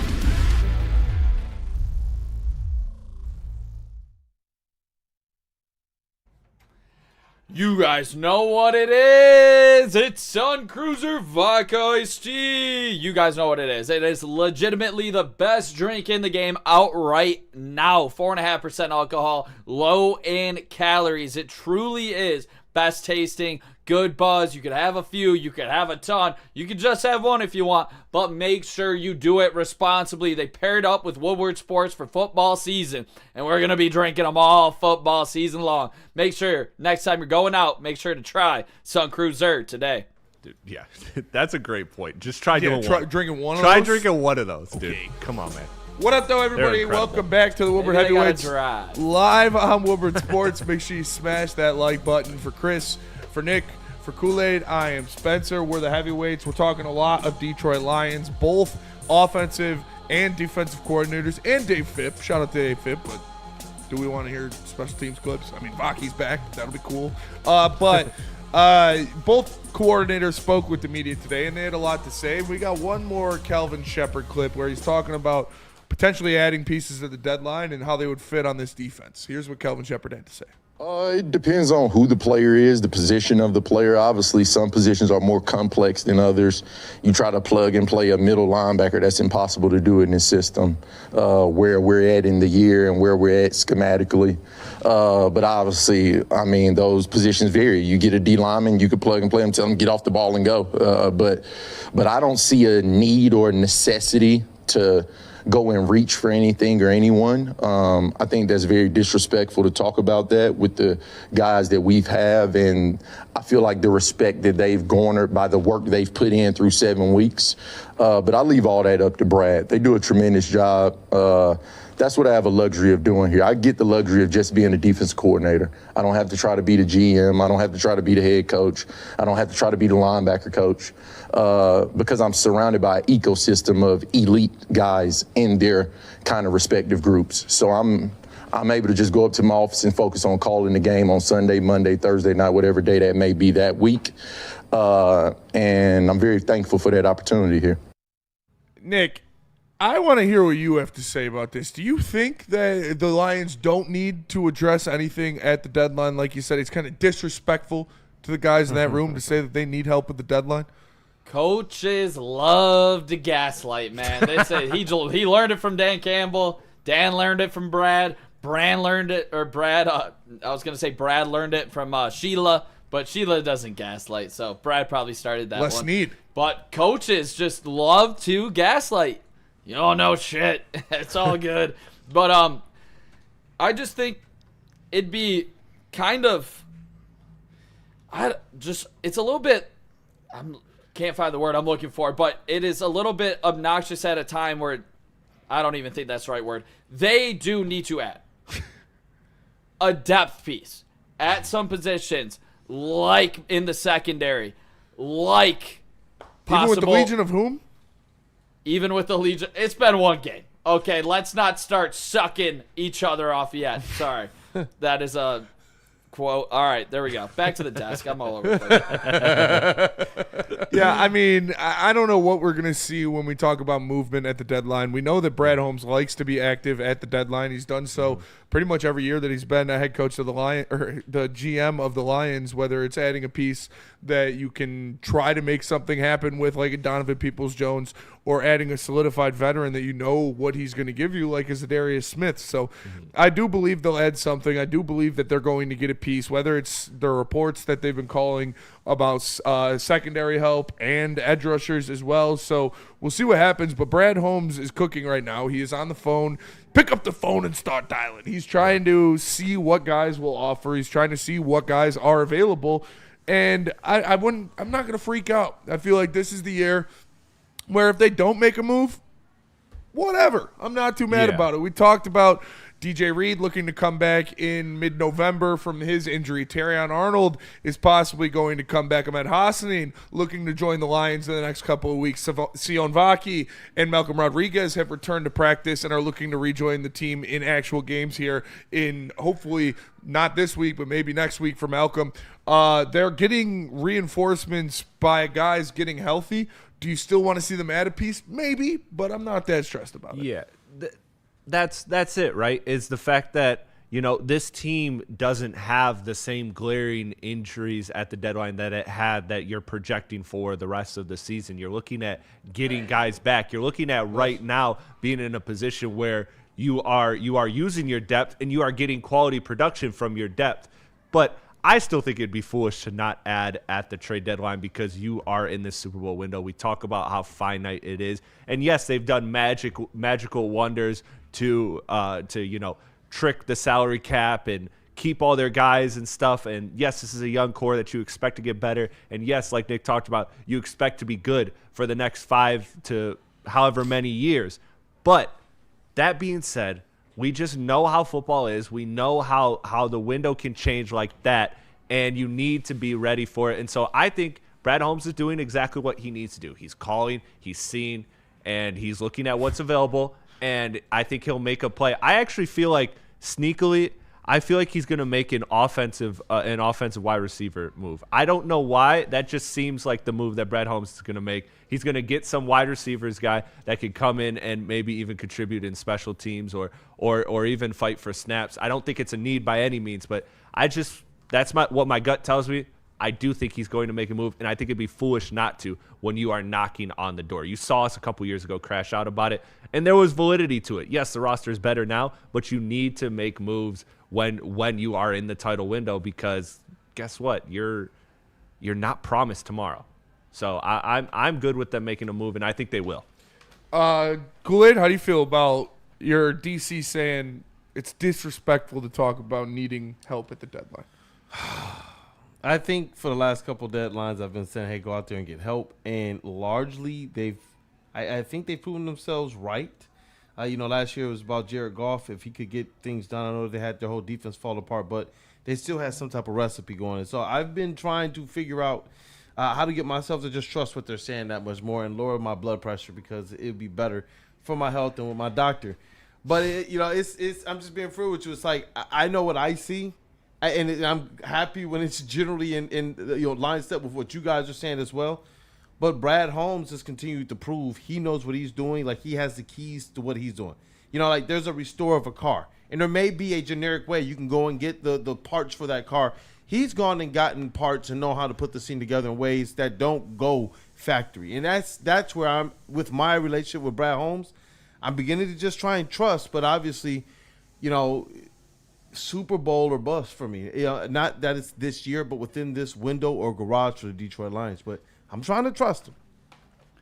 I think one big thing, too, is you have to expect the other NFC teams to be going out there and making moves. Definitely the AFC for what the Chiefs have built, just an absolute dynasty over there. So I think right now you have to kind of project what these other teams are going to do. And the sad part about it is you still have to face the Rams, the Packers, the Eagles, and you won't know what exactly you need against those top caliber teams because that's after the trade deadline. Deadline's next week. Yep. Yeah, I know. That's why you have to project this forward. And you know everybody's not going to make it till the end. It's football. It happens. You have to be ready for that. And I wouldn't be shocked if they go maybe an offensive lineman route that is on the last year of a deal, that's on a bad team, that they want to get off of that because they're not going to get anything for him as a key depth piece possibly to bring in here because this team goes as the O-line goes. So I think that's one thing to look out for, a little sleeper pick right there as well. I love that idea, Nick. I just don't see it happening, but I think it's more likely they grab a guy for the offensive line off the scrap heaps rather than actually go for a trade. But listen, I hope you're right, because if you're trading for an asset like that means you're getting an already rostered player who's presumably already good. So I like that idea, but I just feel like, man, Brad Holmes sometimes makes some moves you don't expect, but he makes some moves that you're just not looking for, and for some reason my gut just keeps telling me wide receiver. I don't know why. That doesn't make any sense. It doesn't make any sense at all. I'm just calling my shot. If I'm wrong, I'm wrong. There is no way the Lions trade for a wide receiver. I would be shocked. That would make zero sense. Yeah, and it's not Drake London who I see in the chat. Everybody's like, go get Drake London. No. It's not like, I'm not calling it like that. I just see like a Donovan Peoples-Jones, like a guy like that. I just don't, because you've got Lovett on this active roster still, and then you look at the practice squad, and you've still got a guy in Tom Kennedy. You've got Jody Meeks in there. Like it's. I get you. No way. I'm not saying it's logical. But I think, Spencer, are you with me though that it's completely foolish not to? I know you're like, but no, I don't think it's completely foolish not to. I think that what you'd be looking to get, I think you could see those draft picks being just as valuable in the future. Would I give up a 5th-round pick to get a guy in here that might play some snaps? Sure, but like I said, you're getting healthier in the back end. You're getting a Rodrigo back. You're getting a DJ Reed and a Terrion Arnold back. You got Aleem McNeil back. Ahmed Hassanine's practicing, or he's going to start practicing again. So I think if you do anything, if you add anything, it's not going to be a corner. I would look at it being an edge or being a defensive lineman rather than a cornerback. And even that, I'm not going to sit here and pound the table this year and be like it's a need. I'm not. Could I interest you in a hypothetical reunion here? Iffy. I mean, with Kirby being up and down this season in terms of health and durability, I would love that. That would be a dream for me if you could get Iffy back here. I genuinely don't know if we can make that work, but I would like that. I don't know. Is Iffy healthy? What's his contract look like? Yeah, that's what I got to look up. I'm looking up his contract right now, but While you look that up, Chris, just to confirm it, see if he is on like a shorter deal, because they're not going to trade for him if it's long term, obviously. But I believe he's on the last year of his believe deal. With Taylor Decker's reoccurring injury, you cannot try to go in and win a Super Bowl. I mean, you can try, but Dan Skipper, is that the answer if Taylor Decker seriously goes down? Because he's been dealing with it, and he's going to continue to deal with it, as he's talked about, as Dan Campbell's talked about. With Decker, it's. And so could you go to the Giants? Piece? Could you go to the Saints? Former first-round picks. Nah. I got a few names, but... Who? I got Trevor Penning, Saints. You got Elijah Vera Tucker, former first-round pick, Jets. You got a former tackle in Evan Neal, tackle, Giants. And 3 guys, former first-round picks. Have you checked these contracts? All of them. Projected free agents next year. Projected free agents next year, all of them, and... All 3 teams are god-awful. I just don't see, a team giving up a former first-round pick tackle like that. These guys are going to hit the market.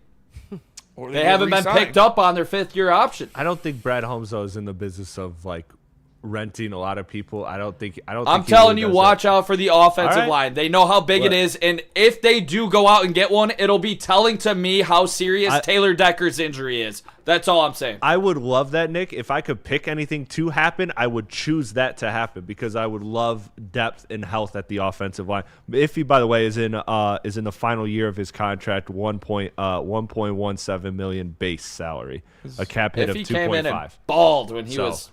Yeah, I mean, right way. And he's on Miami, He is on Miami. Like, they're not going anywhere. I think Pick the up the least phone, likely baby. decision that they make outside of wide receiver would be offensive tackle. Like, out of the three that make sense, like wide receiver, cornerback, defensive tackle, or defensive line, I think that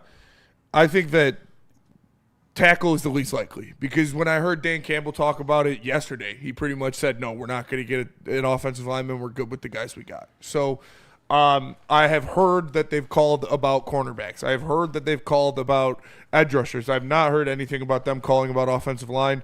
And like I said, Dan Campbell pretty much came out yesterday and said they're not doing it. Yeah. So there's that. But let's go to break. We're going to come back. We'll keep talking football. But first, tell us about BlackRock, Kool-Aid. Oh, BlackRock. Yeah, you know what? After every single Detroit Lions win, you know what BlackRock is doing for you guys? They make sure that you guys can come in and get a free appetizer. And you see it right there, the limited time deal on the screen right now, $19.99 steak and lobster deal. A deal this hot, it won't last long.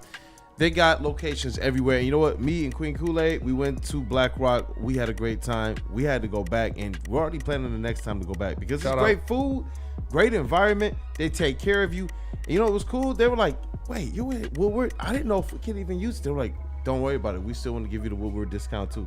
So make sure when you guys are there that you do mention Woodward Sports as well. BlackRock, man, it's great food, it's great time, it's great environment, and honestly, they're a great sponsor, man. Shout out to BlackRock.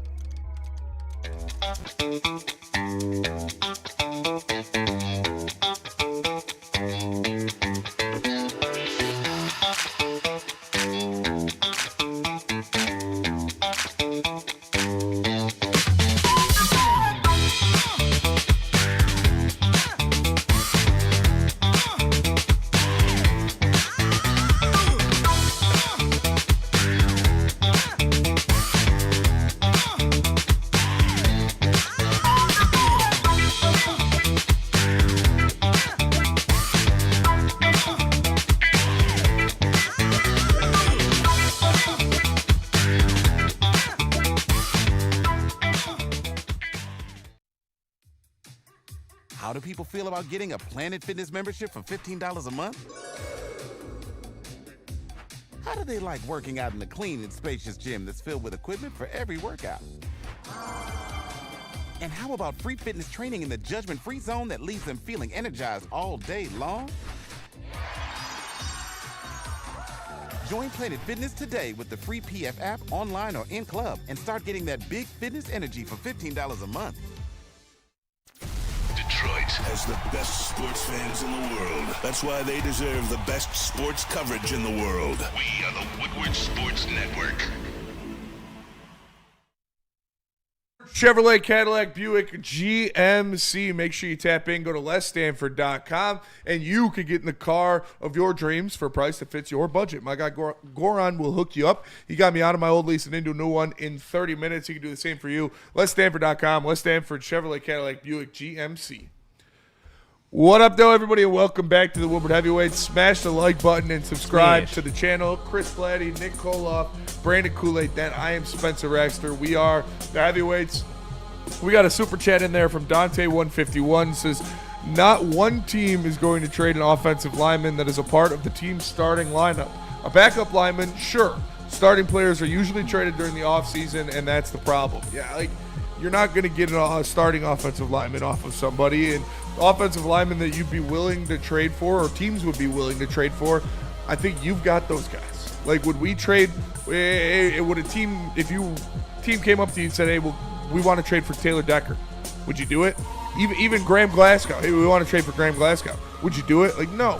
And We're yeah, obviously though. the Lions are a contender, but still, that unit is about cohesion, and you're not giving up a piece like that for.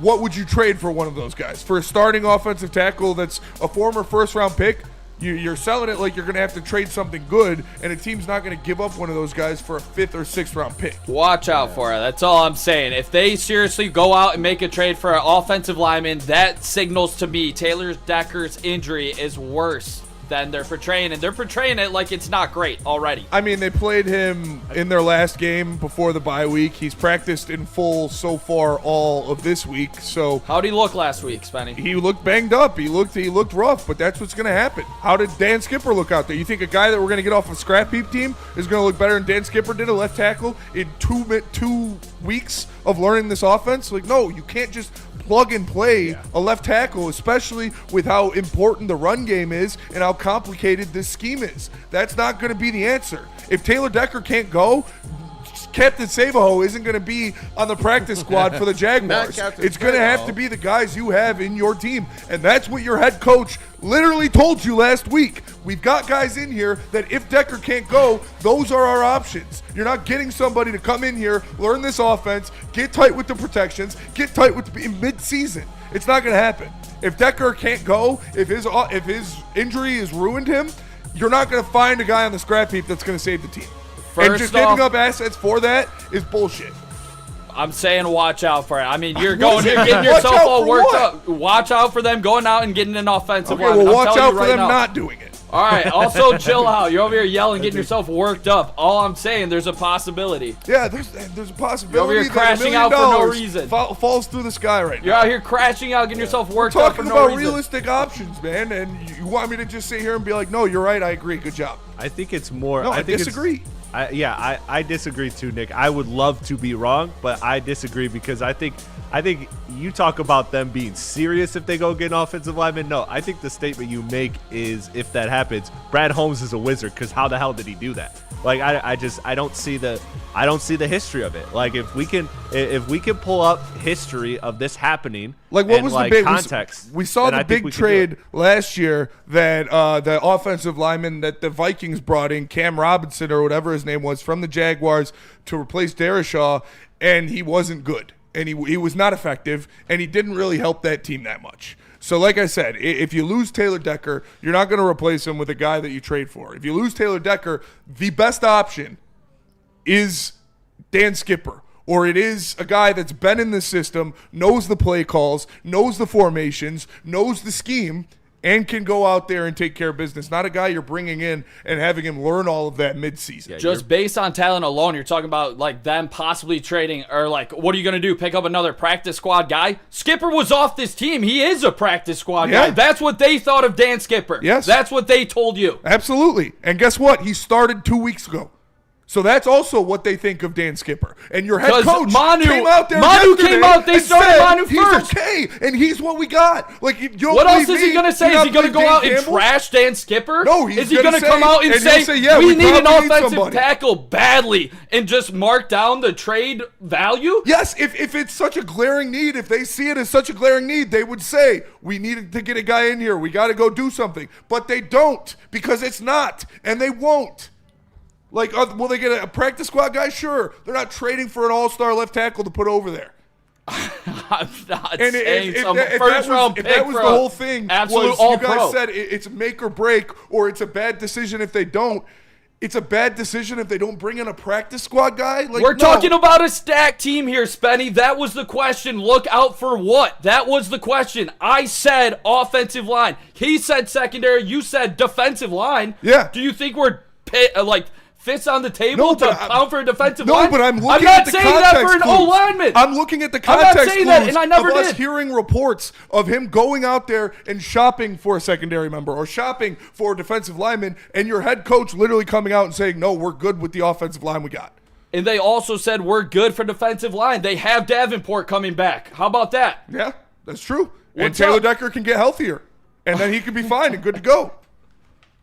Like, is it going to happen? Maybe, maybe not. But saying, like, this is a failure if they don't. I didn't or it's say a bad that. decision if they don't. I did not say either of those things. Practice squad guys, like, who fucking cares? I have never said that it's a failure if they don't go out and get a backup offensive lineman for depth. I'm just saying, if it were me, I would think about that if Taylor Decker's injury is worse than portrayed. Do you think they have to make a move at the deadline, or it's a missed opportunity? No. Okay, then we're fine. Yeah. That's what Chris said. It would be a missed opportunity if they didn't go out and get a guy. Not when we're talking about backups that might not even see the field. That's not a missed opportunity. I never said it was. And that's why I just said Chris said that. Not you. I love that. I just got to stay back and you Well, guys you said just wide fought my receiver, own so point. we don't even got Hey, that can of worms. they called me a madman. I'm just gonna say it. They called me a madman. I'm calling you a madman for All sure. right, yeah, I know. They're not You trading always- for a you wide always do receiver, and I doubt they trade for an offensive lineman. 'cause I agree. I agree with that part. I do. I just think Brad Holmes makes some type of move. I really do. DNCENT says it would be a missed opportunity. I mean, I just disagree. Like, is a practice squad guy or this guy you're going to get for a 6th round pick going to make or break your season at this point? But it's not. Hold on. I think we're looking at this word missed opportunity differently. We're looking at this phrase. Like I'm not calling it a failure. I am calling it simply a missed opportunity if they don't go out and get something. So not saying that they are screwed, they are stupid, they F themselves for not going to get anything out there. I'm not calling for the regime's head here by any means, but I'm saying that it is an opportunity that if you choose not to take it, that is a missed opportunity. Does it matter? Maybe, maybe not. But I'm not saying it like it's some grandiose boom or bust. Like, I'm not living in the land of extremes here. I'm just saying I agree that it is a missed also, opportunity. That's all I'm it's saying. not you don't just make a trade to just go make a trade because Right. there was an opportunity to do it. It's got to Yeah. be the right guy at the right Exactly. spot for the right price. And you have money that you want to we talk about all this money people are getting paid. Yeah. We talk about all this stuff. You can roll the cap over that you have. If you're that worried about the contracts next year, you need some of those extra picks if you have all of these guys that you're paying so much money to. So, maybe they make a trade, maybe they don't. It doesn't really matter because it's really not going to be this big star anyways, and it's going to be, at best, a depth piece on defense. Well, but this is our second worst crash out when it comes to trade deadline. I don't think so. I think you guys are exaggerating it. I'm just talking What? loudly. You're the gaslighter. Am you guys think this is me crashing out? No. You were crashing out for a second. You kind of were. I don't think so. I think we're having spirited conversations. Plus, I also never said that we have to do this. He's being mean to me. Michigander in the Woodward Sports Chat says, go get Cam Jordan. That's probably not going to happen. We saw the contract breakdown. He's owed a lot of money over the last couple seasons, so I highly doubt that. A guy like Jermaine Johnson, though, that we talked about, he's only like $1 million on the last year of his deal, so we'll see what happens there. LeBron 03 says, I love it. Really sports talk. We appreciate you guys in the chat. And I guess now I just have to talk like this for the rest of the show to not upset those around me. Right. Listen, Spin the Lions zone. can do Spin whatever they zone. want, and we cannot have differing opinions or spirited conversations in the safe zone heavyweights. Make sure you guys smash that like button. We appreciate you being here. Let's go to break. We'll come back. We'll do mailbag, and then we'll wrap the show up. But first, Nick, if you thought I was verbally attacking you, you might want representation.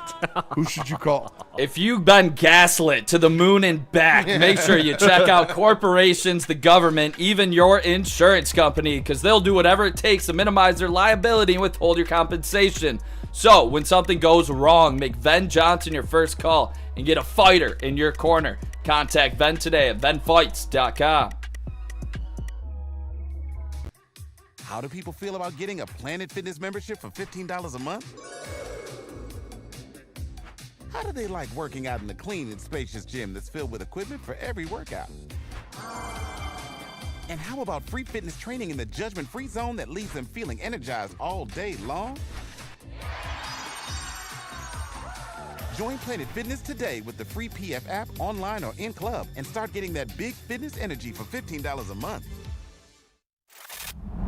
Love Woodward Sports? Love wearing clothes? Then you should be wearing Woodward Sports clothes. Check out our full line of merch at woodwardsports.com. Just click on shop. We have all your favorite designs, like Dan Campbell kneecaps, Woodward Golf, and of course, our own logoed out merchandise. Men, women, infants, kids, all love Woodward Sports. Impress your friends. Impress your boss. Impress your dog. Buy Woodward Sports merch today.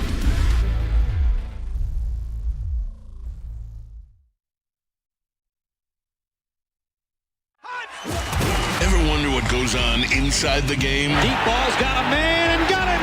Touchdown, Braylon Edwards. Join Braylon Edwards and Shep Edwards has it. 10, 5, touchdown. on the Braylon Edwards Show with Shep Barr looks in zone.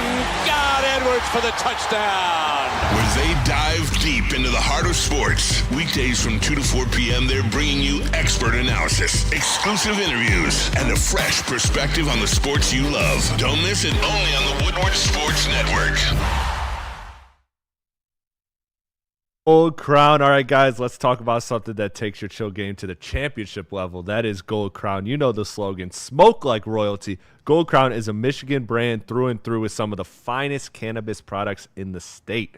Whether it's Crown Jewel gummies packed with flavor effects that'll keep you vibing, or their infused Jester pre-rolls that hit harder than a Lions linebacker, Gold Crown is giving you top shelf quality without the royal price tag. All rise for the reign of royal highs, only with Gold Crown. Hi, everybody. Welcome back to the Fun Time Safe Zone, where everybody's feelings matter and everybody agrees with everyone. Smash that like button. We appreciate you being here. It's Woodward Heavyweights live on Woodward Sports. For Nick, for Chris, for Kool-Aid, I am Spencer. Last segment of the show here. Some mailbag questions in the chat. Rando Smalls, Nick, how many players or prospects can we get for Scooble? 4 to 5 from the Mets? Question mark.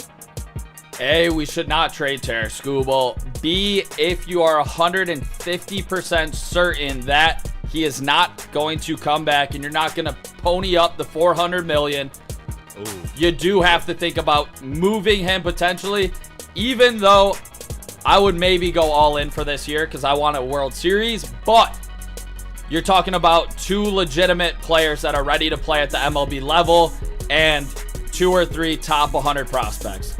It's probably what it starts with because you're expecting the New York Mets to then retain him, throw him the $450 million, get the deal done. That's what I expect.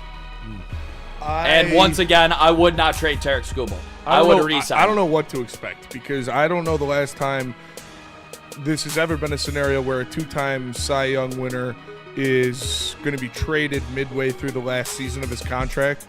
And again, you cannot assure, and it doesn't matter if it's the Yankees, the Dodgers, the Mets, whoever you're trading to, he will not re-sign with them until he fields offers.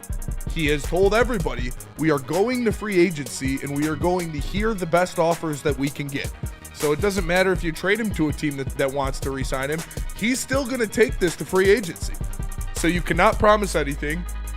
And it'll be under a year rental. I think whatever you think you should get for Skubal, cut that in half, and then that's probably what you would if you traded him during the season. That sucks, man.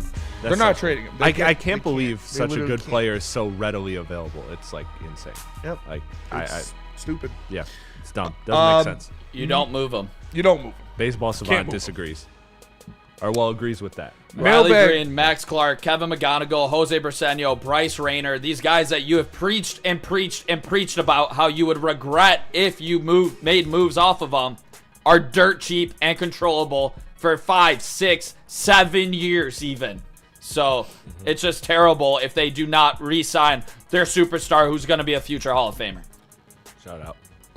Shout out to that was Rando Smalls. Steve-O Baby, mailbag, Chris, would you dress up like an Amish guy for Halloween? I can't wait to see what you guys are going to wear tomorrow. You will see me in costume. I think the Amish thing kind of comes by proxy. I think it just kind of happens. Yeah, you don't really got to dress up for that. Yeah, you look pretty Amish right now. I know, I do. You could pass as an Amish guy right now. Yeah. Jebediah. Cousin Mose, that's right. Cousin Mose, Cousin Mose. Shout out Cousin Mose. No, I'm excited, man. Mailbag, what is the worst Halloween candy? Whoppers. Whoppers suck, dude. Over candy corn? I hate candy corn. I would rather eat candy corn than Whoppers. Wow. Yeah, both are terrible. Yeah. I think that's the bottom 2. But candy corn to me is and the you worst. always get so many because they're always in the variety bag that comes with everything, and they're awful. Awful stuff. Can I just say something? Hey, look. To the people out there that give floss to kids instead of candy on trick or treat, don't participate. Yeah. Leave your light off. Save yourself the money. That was so trash from my childhood. Don't do it to this generation. Dude. I would rather have a handful of change than Whoppers, dude. Whoppers suck. Did you guys ever get like the? I'm not a Milky Way guy either. Did you guys ever get like the politics pamphlets and stuff too? Yeah, sometimes. Yes, that's leave even that worse, dude. Yeah. Like Come on, man. Like, just do candy or don't participate. DNC, all-time bad take. Whoppers are fire? You think they're fire? That is a very DNC I understand, take. like, tolerating them. No person in God's green earth would choose Whoppers over, like, I could name you 50 different candies at the very least. That every single person in the world, except for someone who is blind and stupid and just chooses at random, would take over. Whoppers suck. Yeah, not a big Three Musketeers guy either. No. Oh, I like Three Musketeers. I'm not a big Three Musketeers. It's too unsettling. I need more structure. That's my controversial candy. What's yours? Controversial candy? Yeah, that you like. I mean, it shouldn't be controversial, but I love Almond Joys. Almond Joys are fire. Like some people don't like coconut. And, I don't do the Almond Joys. Take Fives are fire. Take Fives are fire. My favorite candy bar, probably a Kit Kat or a Twix. Mm-hmm. I've always been do you count Reese's Cups as candy bars? I don't, not as candy bars. I just call it candy. Like candy bars. Yeah. Candy doesn't have to be in a bar for me. So I just look at Reese's as like Whoppers are top A1. 10, dude. You guys should be in prison. Dude. Somebody SWAT this We guy. gotta put DNC and flannels and we gotta SWAT this guy. Yeah, and flannel bull. We gotta put them in a gotta camp dox them. somewhere, dude. Because that's fucking like you need to be retrained, like Clockwork Orange shit. We need to hold your eyes open and make you watch imaging of any other candy other than Whoppers. I would rather eat Necco wafers than Whoppers. But that'll do it for us today. Appreciate you guys tapping in. Shout out Paulo Boncaro. 4 straight L's. Take it, buddy. There you go. Take those L's. Take it. That'll do it for us today. Appreciate you tapping in. Make sure you smash that like button for Chris, for Nick, for Kool-Aid. Kool-Aid, appreciate you filling in, brother. Thank you, Kool-Aid. I am Spencer. Shout out Easy. I hope he gets it over the border safely. We'll see you guys later. Peace.